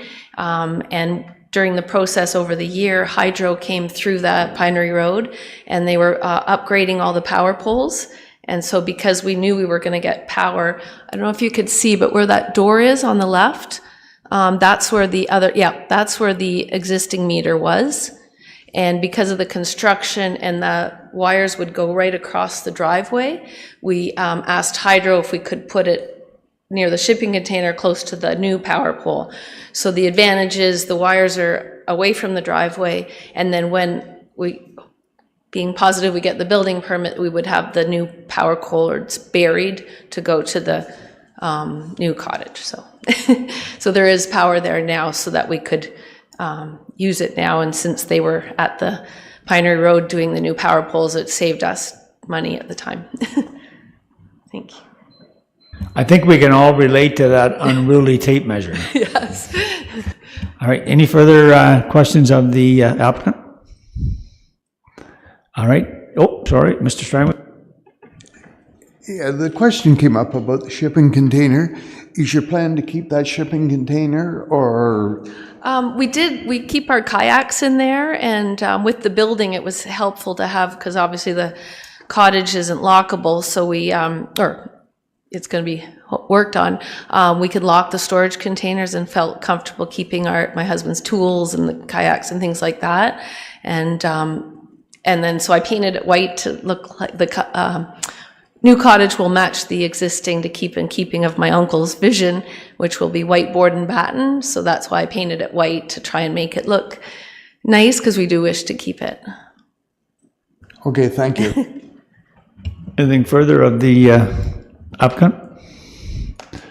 Thank you, Ms. Miller. We appreciate you taking the time. If you could maybe just turn that mic off, I would appreciate that. Thank you. All right. Is there anyone here online wishing to speak in support of this application? In support of this application?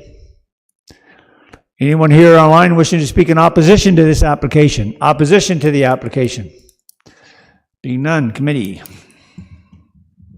Mr. Finn?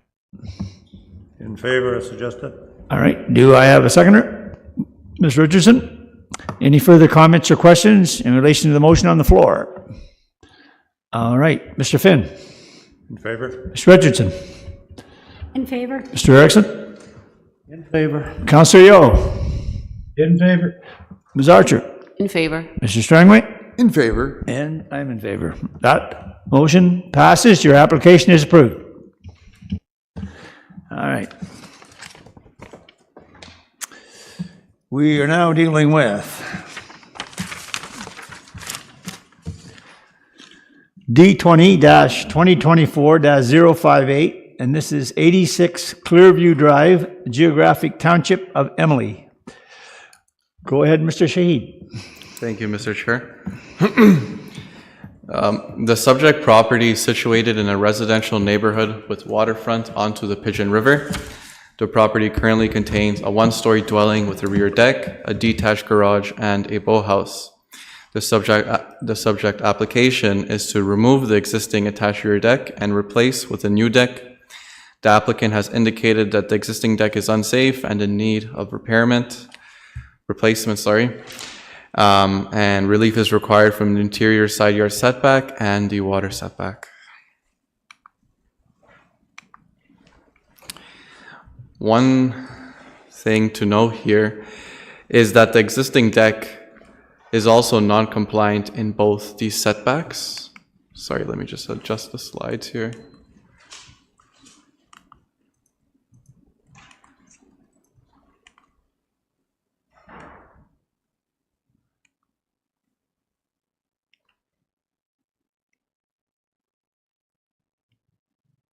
Apologies, give me 1 second here.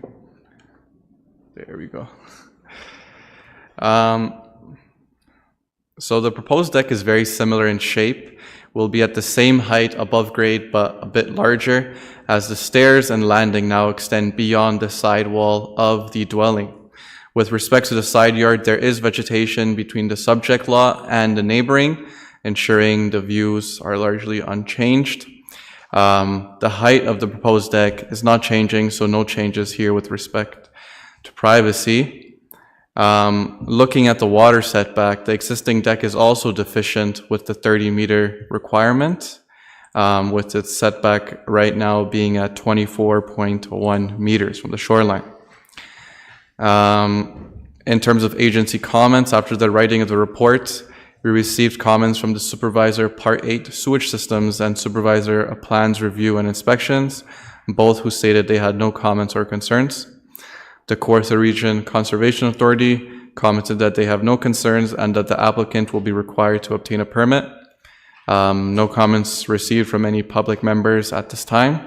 In conclusion, staff acknowledges the application meets all 4 tests of a minor variance and respectfully recommends approval of the application subject to the conditions identified within the report. Thank you. Thank you, sir. Are there any questions of the planner? Being none, is the applicant here or online? Hi, yes, I'm Yep. online. Hi. What is your name, sir? It's Mark Needs. Hi. Please go ahead. Hi, yeah, thank you. Just to get a quick background, my wife and I, who's also on the call, Penny Lamb, we purchased property about 3 years ago. We're first-time house owners, so we're steadily trying to fix it up and improve it, and we want to be good neighbors and good community members, so we want to follow all the rules, regulations, and do things properly. So we're trying to learn about all of these processes, and we're very grateful for help from the planning team. What we noticed recently is the deck was gone to a very poor state of repair after recent storms and stuff over the last 6 months or so. So we applied to quickly move through this process once we identified it, and so we're very grateful it's got here. I just want to give 1 point of clarification. I think that maybe the number was misspoken there. It was 24.1. It's actually 23.6 back. So that's what was submitted in the planning form. I think it was just a mistake. But just to be very clear, and not allow any issues, we want to be very upfront. The deck will be the same, pretty much the same size, same location. We're just adding stairs on one side to help provide enjoyment and access to the upper level. Thank you for your time. All right, and thank you. Excuse me. Thank you, sir. Are there any questions of the applicant? All right, we appreciate you taking the time, sir. Thank you. All right, is there anyone here or online wishing to speak in support of this application, in support of the application? All right, anyone here or online wishing to speak in opposition to the application, opposition to the application? All right, being none. Councillor Yo, did I see your hand there? No, sir. No, I didn't. All right. Mr. Erickson? The Chair, could I just ask, was there another condition added on because of one of the agencies commenting after the report? Through the chair, no. I'm looking for a motion. Mr. Strangway? As recommended by staff. Do I have a seconder? Councillor Yeo? All right. Any further comments or questions with respect to the motion on the floor? All those in favor? Oh, no, don't do that. I'll get used to this shit. Mr. Strangway, go ahead. In favor. Councillor Yeo? In favor. Ms. Archer? In favor. Ms. Richardson? In favor. Mr. Erickson? In favor. Mr. Finn? In favor? And I'm in favor. Your application is approved, sir. Thank you.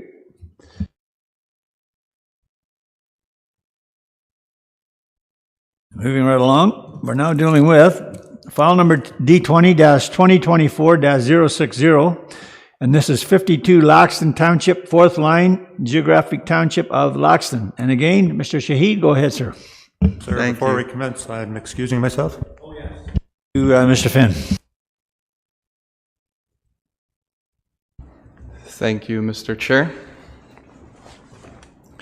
The subject property is situated in the former township of Laxton with access from both Laxton Township 4th line and Bailey Drive.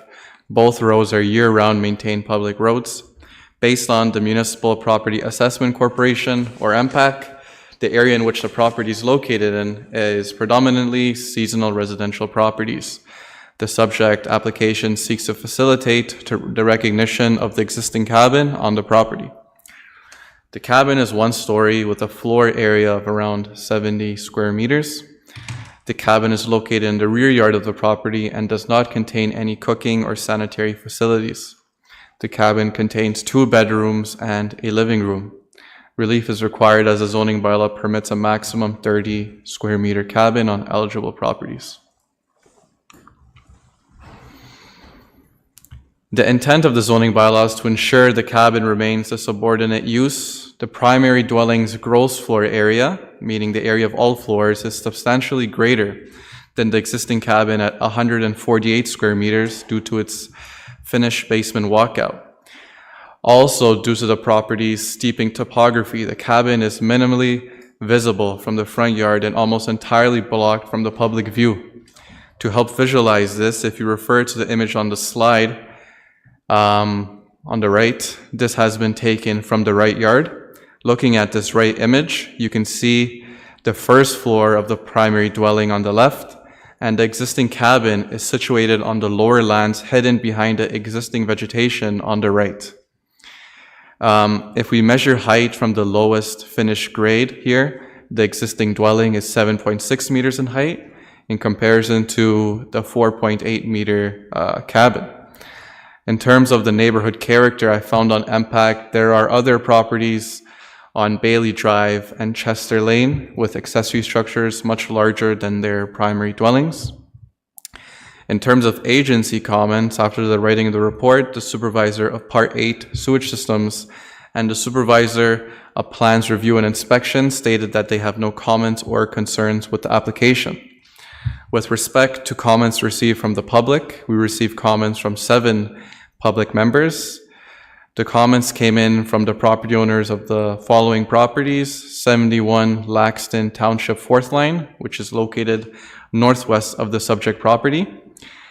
And then we received 7 comments from the property owners of 1, 2, 9, 12, 19, and 26 Douglas Drive, all of which are located north of the subject property, across the lake. The comments received were primarily regarding noise issues, septic capacity, short-term rental usage, and occupancy capacity. Just want to say thank you to these public members for the submission of these comments. These comments have been shared to our committee members and also forwarded to the city's municipal law enforcement and licensing department. To respond to these comments, a license is required for short-term rental use and the applicant is indeed working through that process. But I should emphasize that this licensing process is not completed through committee and is a separate process handled by a separate department. With respect to the septic, the supervisor of Part 8 sewage systems mentioned that an application for a sewage system permit has been submitted to upgrade the existing sewage system to be in conformity with the requirements of the Ontario Building Code. Regarding occupancy, this is handled through our municipal law enforcement team and through the short-term rental licensing process. Regarding the complaints with noise, the city's municipal bylaw enforcement team responds to noise complaints along with the local police service. There's also a 24/7 short-term rental hotline that can be used to submit complaints, and there are penalties in place for non-compliance, and more information pertaining to that is available on the city's website.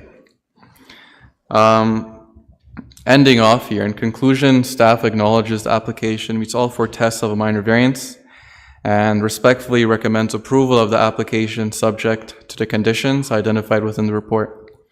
Thank you. Thank you, Mr. Shahid. And just to add to Mr. Shahid's comments, there are a lot of comments from the community with respect to various issues that relate to the property, but I would ask committee to confine their comments or questions to the minor variance that we're dealing with. All right, are there any questions, planner? Mr. Erickson. Chair, has this property ever been considered for a site-specific zoning bylaw with a site plan agreement? Through the chair, no, I don't believe there's been a rezoning application or site plan application submitted for this property. Mr. Erickson. Anything further from committee? All right.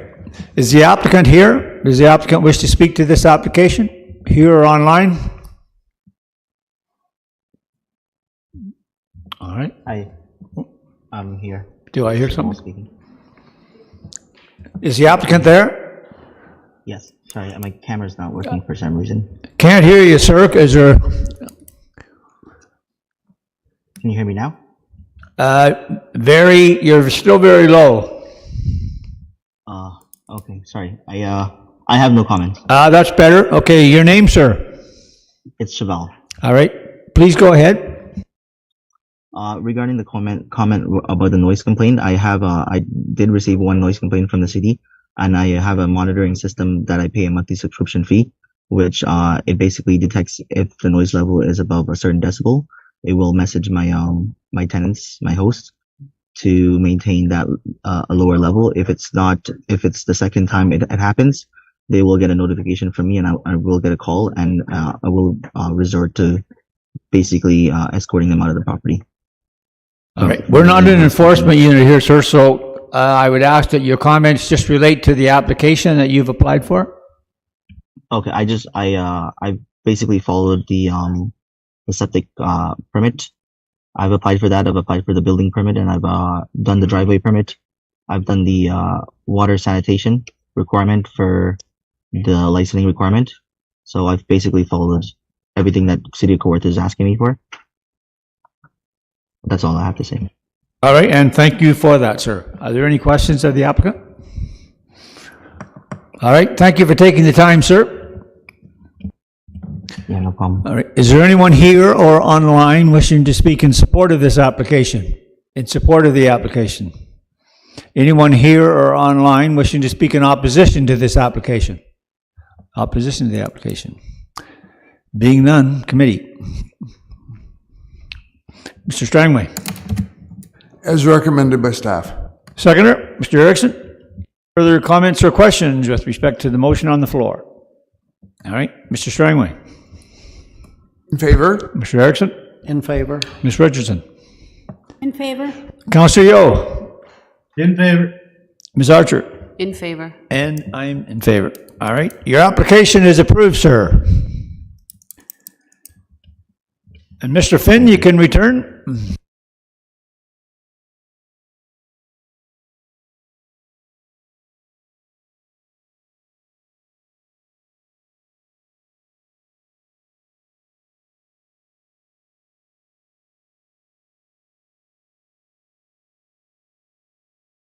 All right, we're now dealing with file number D20-2024-061, and this is 43 Lagoon Drive, former village of Fenelon Falls. Go ahead, Mr. Sheed. Thank you, Mr. Chair. The subject property is situated in a residential neighborhood comprised of mainly 1 to 2-story dwellings. Based on the Municipal Property Assessment Corporation, or MPAC, majority of the dwellings were constructed in the mid to late 1900s. However, there's also been more recent dwellings constructed in the 2000s.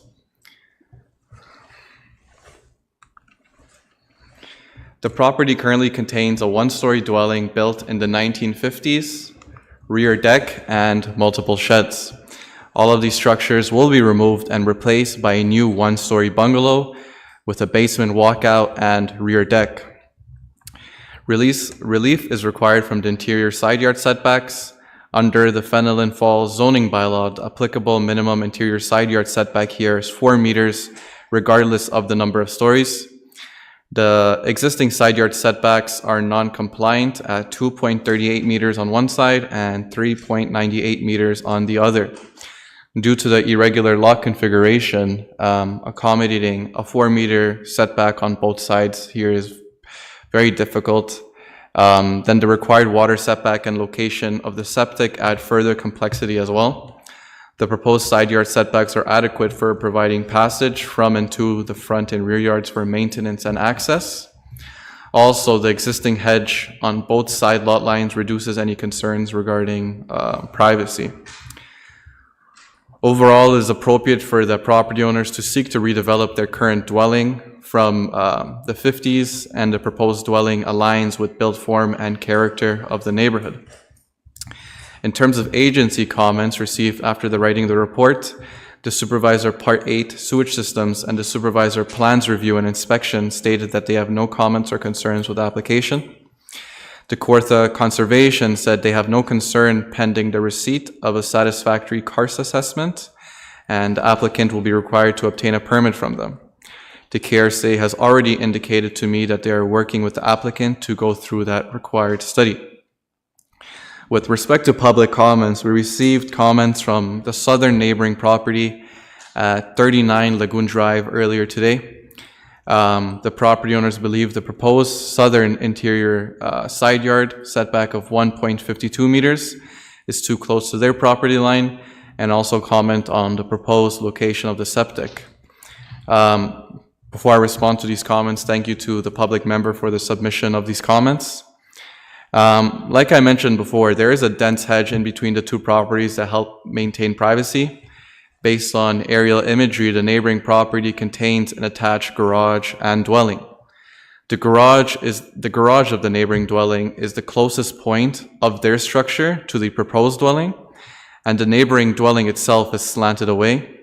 And due to the subject property's irregular lot configuration, they have to accommodate the applicable water setback and the wedge-shaped front portion of their lot. Their septic likely won't be able to be situated in the front yard, as there also needs to be space for a driveway. Also, the Supervisor Part 8 Sewage Systems did comment that the property owners have submitted a sewage system permit and that there are no concerns with the variance. Overall, I believe the property is confined to some of the other setbacks, septic, and irregular lot configuration, and the proposed variance in the interior side yard setback is minimal, given the reasons I mentioned in the report. And before I end off here, I also wanted to note that the existing sheds that are on the property that are being removed, they're actually located quite close to that neighboring property at 0.76 meters, one of them, and the other one is just under, I believe, just above a meter, sorry. So those existing sheds are actually being removed, and the proposed dwelling is further away from that neighboring property than those sheds. In conclusion, staff acknowledges the application meets all 4 tests of a minor variance and respectfully recommends approval of the application subject to the conditions identified within the report. Thank you. Thank you, Mr. Sheed. Questions of the planner? All right, being none. Is the applicant here or online? Yes, sir. And your name, sir? Through you, Mr. Chair, my name is Brian Armstrong. All right, please go ahead. Just a brief statement that Worrell and his wife June have owned the property for about 10 years. They plan on making Fenelon Falls their permanent residence. As Mr. Hashir has certainly indicated, very irregular shaped lot. We've done our very best to try to fit a new dwelling onto that property. And certainly consideration has been given to the south-facing side of the house with very minimal windows, etc., facing that side to try to create as much privacy. I don't really have anything else. I'd certainly answer any questions if anybody has any. Thank you for that. Are there any questions of the applicant? All right, thank you, sir. We appreciate you taking the time. You turn that mic off for me, please. No. All right. Is there anyone here online wishing to speak in support of this application? In support of this application? Anyone here online wishing to speak in opposition to the application? Opposition to the application? Being none, committee, where are we? Oh my gosh, I missed you. Okay, go ahead. Come ahead, please. And your name? My name is Susan Wilson. All right, go ahead. We're on the south side. I guess my question is, they were talking about the privacy issue, which is really our concern. Certainly not somebody wanting to build a beautiful house, and we're all good with that. The current green trees, whatever they say that is providing right now a lot of privacy, we understood they're going to be taken down because there's not going to be enough room. They don't want them hanging over their new house, etc. So they're no longer going to be there. When we come out of our kitchen onto a deck, we have a hot tub there, and that's where, you know, that minimal 65% reduction from the 4 meter will be. So there's going to be no privacy for us right there. So that's really our biggest concern at this point. Mr. Shahid, do you wish to respond to that? Through you, Mr. Chair, I'll let the applicant respond to whether the hedge is being removed. As far as I know, I didn't think the hedge was being removed there. So I'll let the applicant respond to that part. Sorry, just before I sit down, I just have one other comment. When we bought the place in 2017, we were under the impression that nothing could be built there because so many times people had tried to, and as a result of the septic not supposed to be by the water, if that's the only place it can go, we're just a little aghast to understand how there couldn't be any issues with septic being put on the water side of the property. So that's a question which probably, I don't know if any of you guys can answer, but I'm just confused. Well, I'll go back to Mr. Shahid, sir. Through you, Mr. Chair, in terms of the legislation that I look at with the zoning bylaw, there's no septic setback or required septic location. That would be something the building division looks at, and they did provide comments, and they said they had no concern with the variance. If building division representative here wants to say anything, she can comment on that, but we haven't received any comments of concern from the supervisor of septic. All right, thank you for that. Ms. Murchison, did you? Okay, through the chair, I do see that we have a pending application for an alternative sewage system. So it looks like what they're doing is proposing something that will fit on a tight lot. So those options are available now through the building code process. And so I can assure you, we make sure that all checks and balances are in place so that the system is able to fit there before it's approved. So would it be septic or holding tank? No, it's a septic system. Oh, okay, because we have well there, a well on our property, so that's another concern we have, which is closer to the water as well, right? Yes, so through the chair, the septic system has to work with adjacent neighboring wells as well. It has, there's minimum distances that the building code dictates that we need to keep all the components of the sewage system. Right. And so we will ensure that those are maintained before the permits are issued. Right. And just a quick question, sorry, one more. In terms of, you know, the variant setback, is it from the foundation is where you're marking it from? You know, that's kind of where the measurement is, the foundation of their property? Who wants that one? Through the chair, so that's from the nearest point of the wall. Okay, so then you have your soffits coming over and everything, which would be closer to our property as well then, right? Through the chair, yes, and the zoning bylaw, I believe, does have provisions speaking to the encroachment of these overhangs. Ms. Murchison, did you have a comment? Through the chair, the only thing I can add is that when we do review our lot grading drainage plan for a new dwelling build, the surveyors do measure to the foundation. Right. And then, as the planner has indicated, the zoning bylaw will give us the language to tell us whether or not we can have an eave encroachment and how much that is. Okay, so it could be even more, so in essence, it could end up on our property in the eaves, depending on how big it is, no? Or the property line, I guess. Oh, one at a time, sir. I assume it's your wife there, so she'll do the talking. Thank you. Yeah, okay. Go ahead, Ms. Murchison or Mr. Shahid, whoever. Through the chair, there'll never be an encroachment over the property line. Gotcha. We'll never permit that. Oh, okay. I think that's it. Thank you very much. All right, thank you, Ms. Wilson. All right, I'm gonna try that again then before I. All right, is there anyone else wishing to speak in opposition to the application here or online? Yes? What?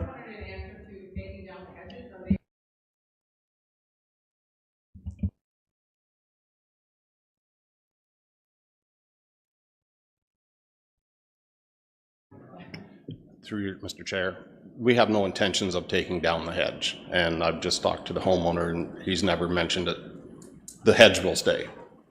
All right, now you heard there was other comments made. Do you have any response to those? Like any typical build, yes, there's going to be an overhang on the building. It will not be abnormal. It will be 2 feet or less, which is pretty typical. To Suzanne's comment, we'll be bringing in an Ontario land surveyor to make sure that we conform to everything that should be done. Any questions of the applicant? No? All right, well, I think we've completed, thank you, sir. We've completed the process. I'm looking for a motion. Mr. Finn? As recommended. Do I have a seconder? Ms. Archer? Any further comments or questions with respect to the motion on the floor? All right, Mr. Finn? In favor? Ms. Archer? Favor. Mr. Strangway? Favor? Councillor Yeo? In favor. Ms. Richardson? In favor. Mr. Erickson? In favor. And I'm in favor. Your application is approved. All right.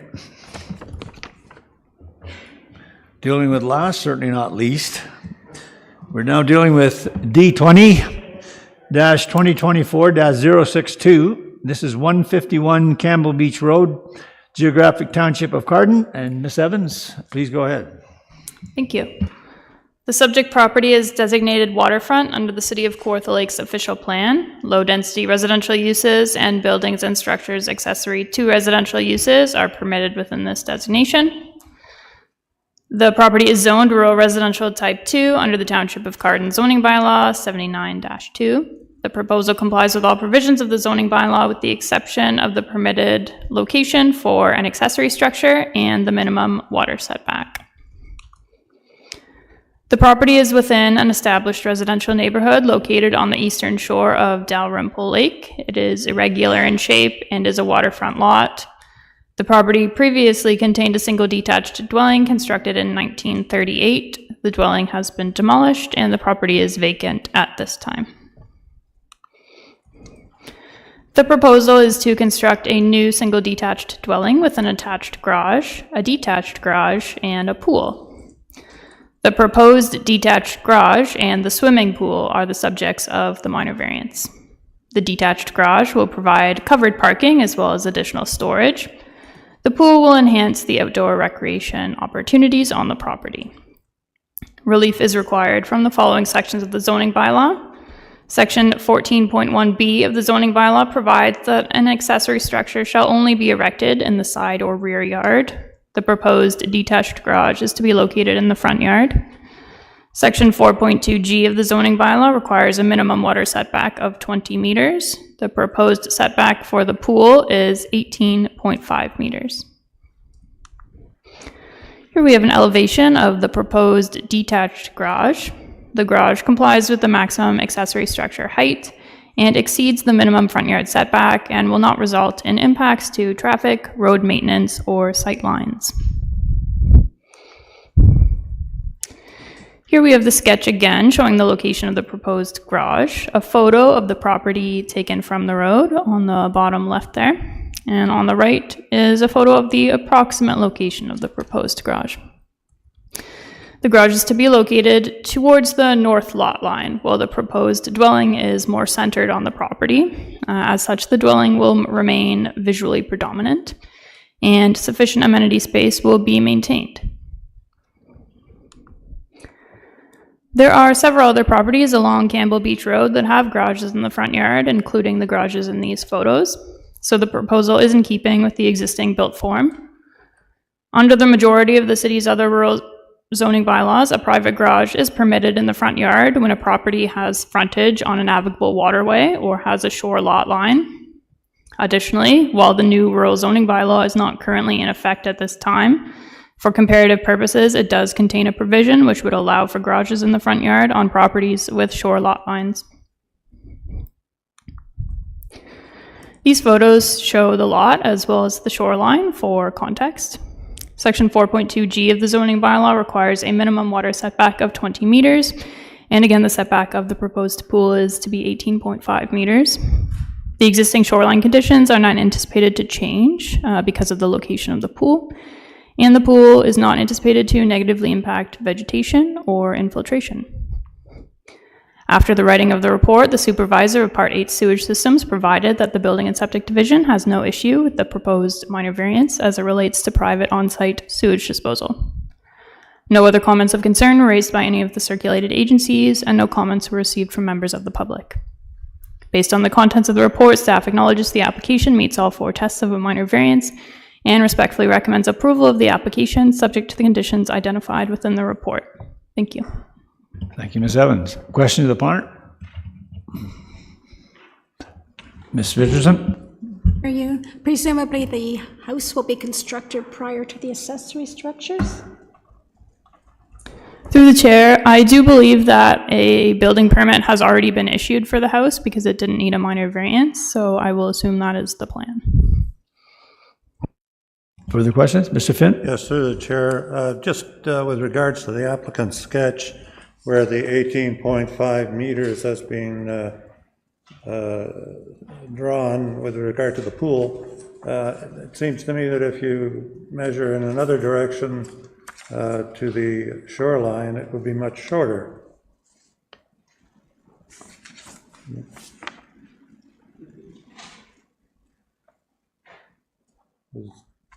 Am I missing something? Ms. Evans? Through the chair, I'm just looking at the sketch now. What's north or south? This way. Yeah, On a diagonal or straight. yeah. Just a thought. Makes any difference or not?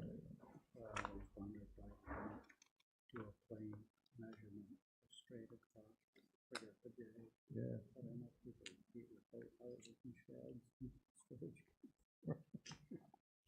Which way is north? I think. Okay, that's north. Yeah, okay. Maybe.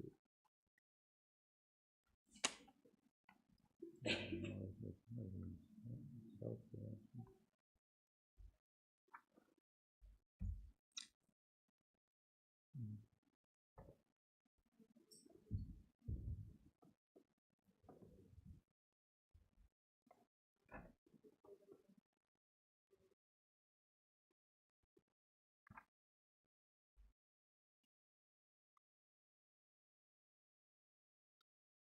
Is there an issue? Through the chair, I see what the member is saying about the distance and the way the shoreline cuts in. I got the measurement from the applicant, so if they're online, perhaps they could speak to it, but if we could have a moment just to discuss it between us. All right, I'll give you that. 20 meters. If the applicant wants to speak to it now, though, that might be helpful. Just hold in. All right, are there any further questions of the planner from committee? All right, being none, you're the applicant, sir? Yes, sir. Steve McGuire. Do you wish to respond to that question? Perhaps, Mr. Finn, you could ask, clarify it again for him? If she could pull it up just so I could see it on the big screen again. Please. I'm going to have Mr. Finn, articulate what he had said before, and then I'll get you down. Sure. So you see where the red light is, and there's a red line going to Lake Dalrymple, and it says 18.5 meters. If you take the line in another direction, for instance, where the red light is now, it would be a lesser amount. So the variance would be greater. Can I? Do you have a response to that, sir? Yes, so the red line on there is not exactly where we measured it. It was more of an angle. I'm just not super tech savvy, so when I had to draw the line on there, I couldn't draw it on the direct angle, but the 18.5 meter was taken from the corner where the laser is to the nearest point of water, the high water mark. But when I drew the line, I didn't know how to do the angles and fancy stuff. Sorry. So 18.5 is the closest point to the water mark anywhere on the property there, to that corner of the pool. Mr. Finn? Is the sketch inaccurate, then, with regards to the water line? No, the sketch is accurate. It's just like where it says 18.5 meters, it's slightly lower, but that was the closest point of water is where 18.5 meters was. Okay, thank you. All right. All right, is there anything further you wish to say about the application, sir? I just wanted to say we're building the family cottage and my parents are planning to retire there. The reason for the proposed garage in the front is I'm one of 4 boys. We all have 2+ kids each. We kind of need the storage for all the toys and everything at the cottage. And that's basically why the second garage. And the pool, because I don't know if many of you swam in Lake Dalrymple. It's a little seaweedy and muddy, so some of the kids like a pool better to learn. And yeah, that's about it. I'm here for any questions. Sounds like you're going to need a pretty big cottage as well. Yeah. It is big. Yeah. Are there any questions of the, yes, Mr. Sprangler? Yeah, just out of interest, are we talking about an in-ground pool or an above-ground pool? In-ground pool. Okay, thank you. Further questions of the applicant? All right, thank you, sir. Appreciate you taking the time. Is there anyone here? Oh, I guess there aren't now. Anybody online wishing to speak in support of this application? Support of the application. Anyone online wishing to speak in opposition to the application? Opposition to the application. Oh, I got somebody coming up. Hello? Do we actually have someone there wishing to speak? I'm being told to unmute, but no, I didn't want to speak for it or against it. What is your name, ma'am? Felicia Buckles. Okay, and I'm sorry, we weren't clear on what you said there. Can you go ahead? I'm sorry. Yes, I designed the garage. I was here to be of assistance to Steve McGuire, but I don't think there's anything I need to add. He's said it all. All right, so you're affiliated with this gentleman, I guess, okay? Yes, I am. You kind of threw a curveball at me there. All right. Sorry about it. Yeah, no problem. All right, yes, Ms. I'm just wondering if the person on screen could help clarify the distance from the pool to the lake, if she's involved in that. All right, why don't you ask Ms. Sargent? I'm sorry, I don't know, I didn't catch your name, whoever you are on screen. Can you assist in the clarification of the length of the pool from the shoreline? No, the same. I helped Steve measure, so I would give you the same information that Steve gave you. It went from the corner of the pool to the nearest corner of the water. Yeah, at no point is it closer than that dimension. Thank you. Ms. Evans, go ahead. Thank you. Through the chair. So the way that the condition is worded, it is that the proposal proceeds generally in accordance with Appendix C. So we do get a little bit of flexibility in that wording, and apologies for the red line being in the incorrect location, but just to confirm that this pool gets a water setback of 18.5 meters, no closer to the closest point. So the relief that they are asking for today is what they will get. And if the pool can't meet that, then it doesn't comply with the minor variance that was granted, and they'll have to either come up with a new location or go through another minor variance. But it sounds like it is 18.5, and that will be sufficient for where they're looking to put it. All right, and thank you for that, Ms. Evans. All right, anything further from committee, question-wise? Or? Oh, Ms. Murchison, hands in here on the left, go ahead. Sorry, through the chair. And just to give a little more peace of mind, new build, it's a lot grading and drainage plan. They'll be plotting this pool onto that plan. So a surveyor will be putting the pool on the plan, and if 18 is the number, then 18 is the number on the plan, and we won't be able to approve it if it's not. I think that clarifies it. All right, very good. I have a question, Mr. Chair. Yeah, sorry, go ahead, Mr. Yeah, I have a question through you to Suzanne, I guess. And just refresh my memory, and I apologize, but why is a pool considered a structure? Through the chair, the pool is considered a structure under the zoning bylaw. The pool is regulated under the municipal pool bylaw. So we still have to have regard for the municipal zoning bylaw when we're issuing a municipal pool permit. And because it's a structure under the zoning bylaw, then we're going to capture it through our permitting process. Okay, so the zoning bylaw doesn't have any different setbacks. It just falls under structure. Through the chair, that's correct, an accessory structure, yes. Thank you. Okay, no, thank you, Councillor. All right. All right, I think I've been, yes, Ms. Archer. This is just a question for Ms. Murchison. This just applies to in-ground pools, not above-ground pools? Through the chair, no, it would be no different. Definition of a structure is usually, I'm going to paraphrase planning here, component parts on a position on the ground. So it doesn't matter whether it's above ground or below ground pool. It's still going to meet the definition of a structure under zoning. See what you started, Mr. Finn? Yeah. Yeah. Anything further from committee? Any hands over there on the left side? No? All right. Okay, I've gone through the process, so I'm looking for a motion. Ms. Richardson. It's recommended. All right. Ms. Archer, second. All right. Ms. Richardson. In favor? Okay. Ms. Archer. In favor. Councillor Yeo. In favor. Mr. Strangway. In favor. Mr. Erickson. In favor. Mr. Finn. In favor. Yeah. All right. And I'm in favor. Your application is approved, sir.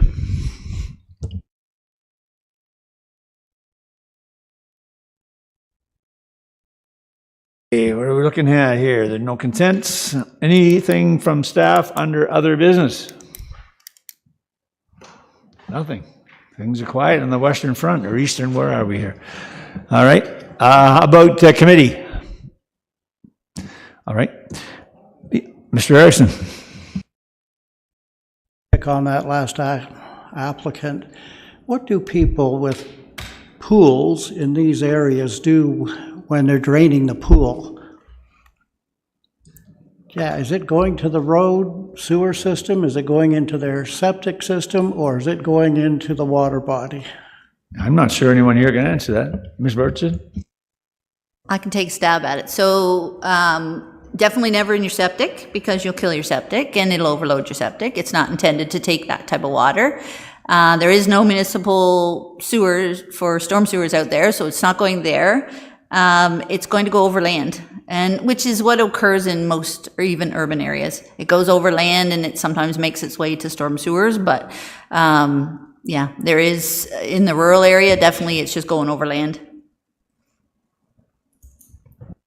Anything further on committee? All right, I just wanted to say this to our planners. Excellent presentations there today. I really like the fact that you use captions and dots to, I saw your yellow dot, but I tell you, it really helps us out understanding and your captions on the photos you had there. sometimes it'll reduce some of the questions that we have. So well done. Well done. Mr. Erickson?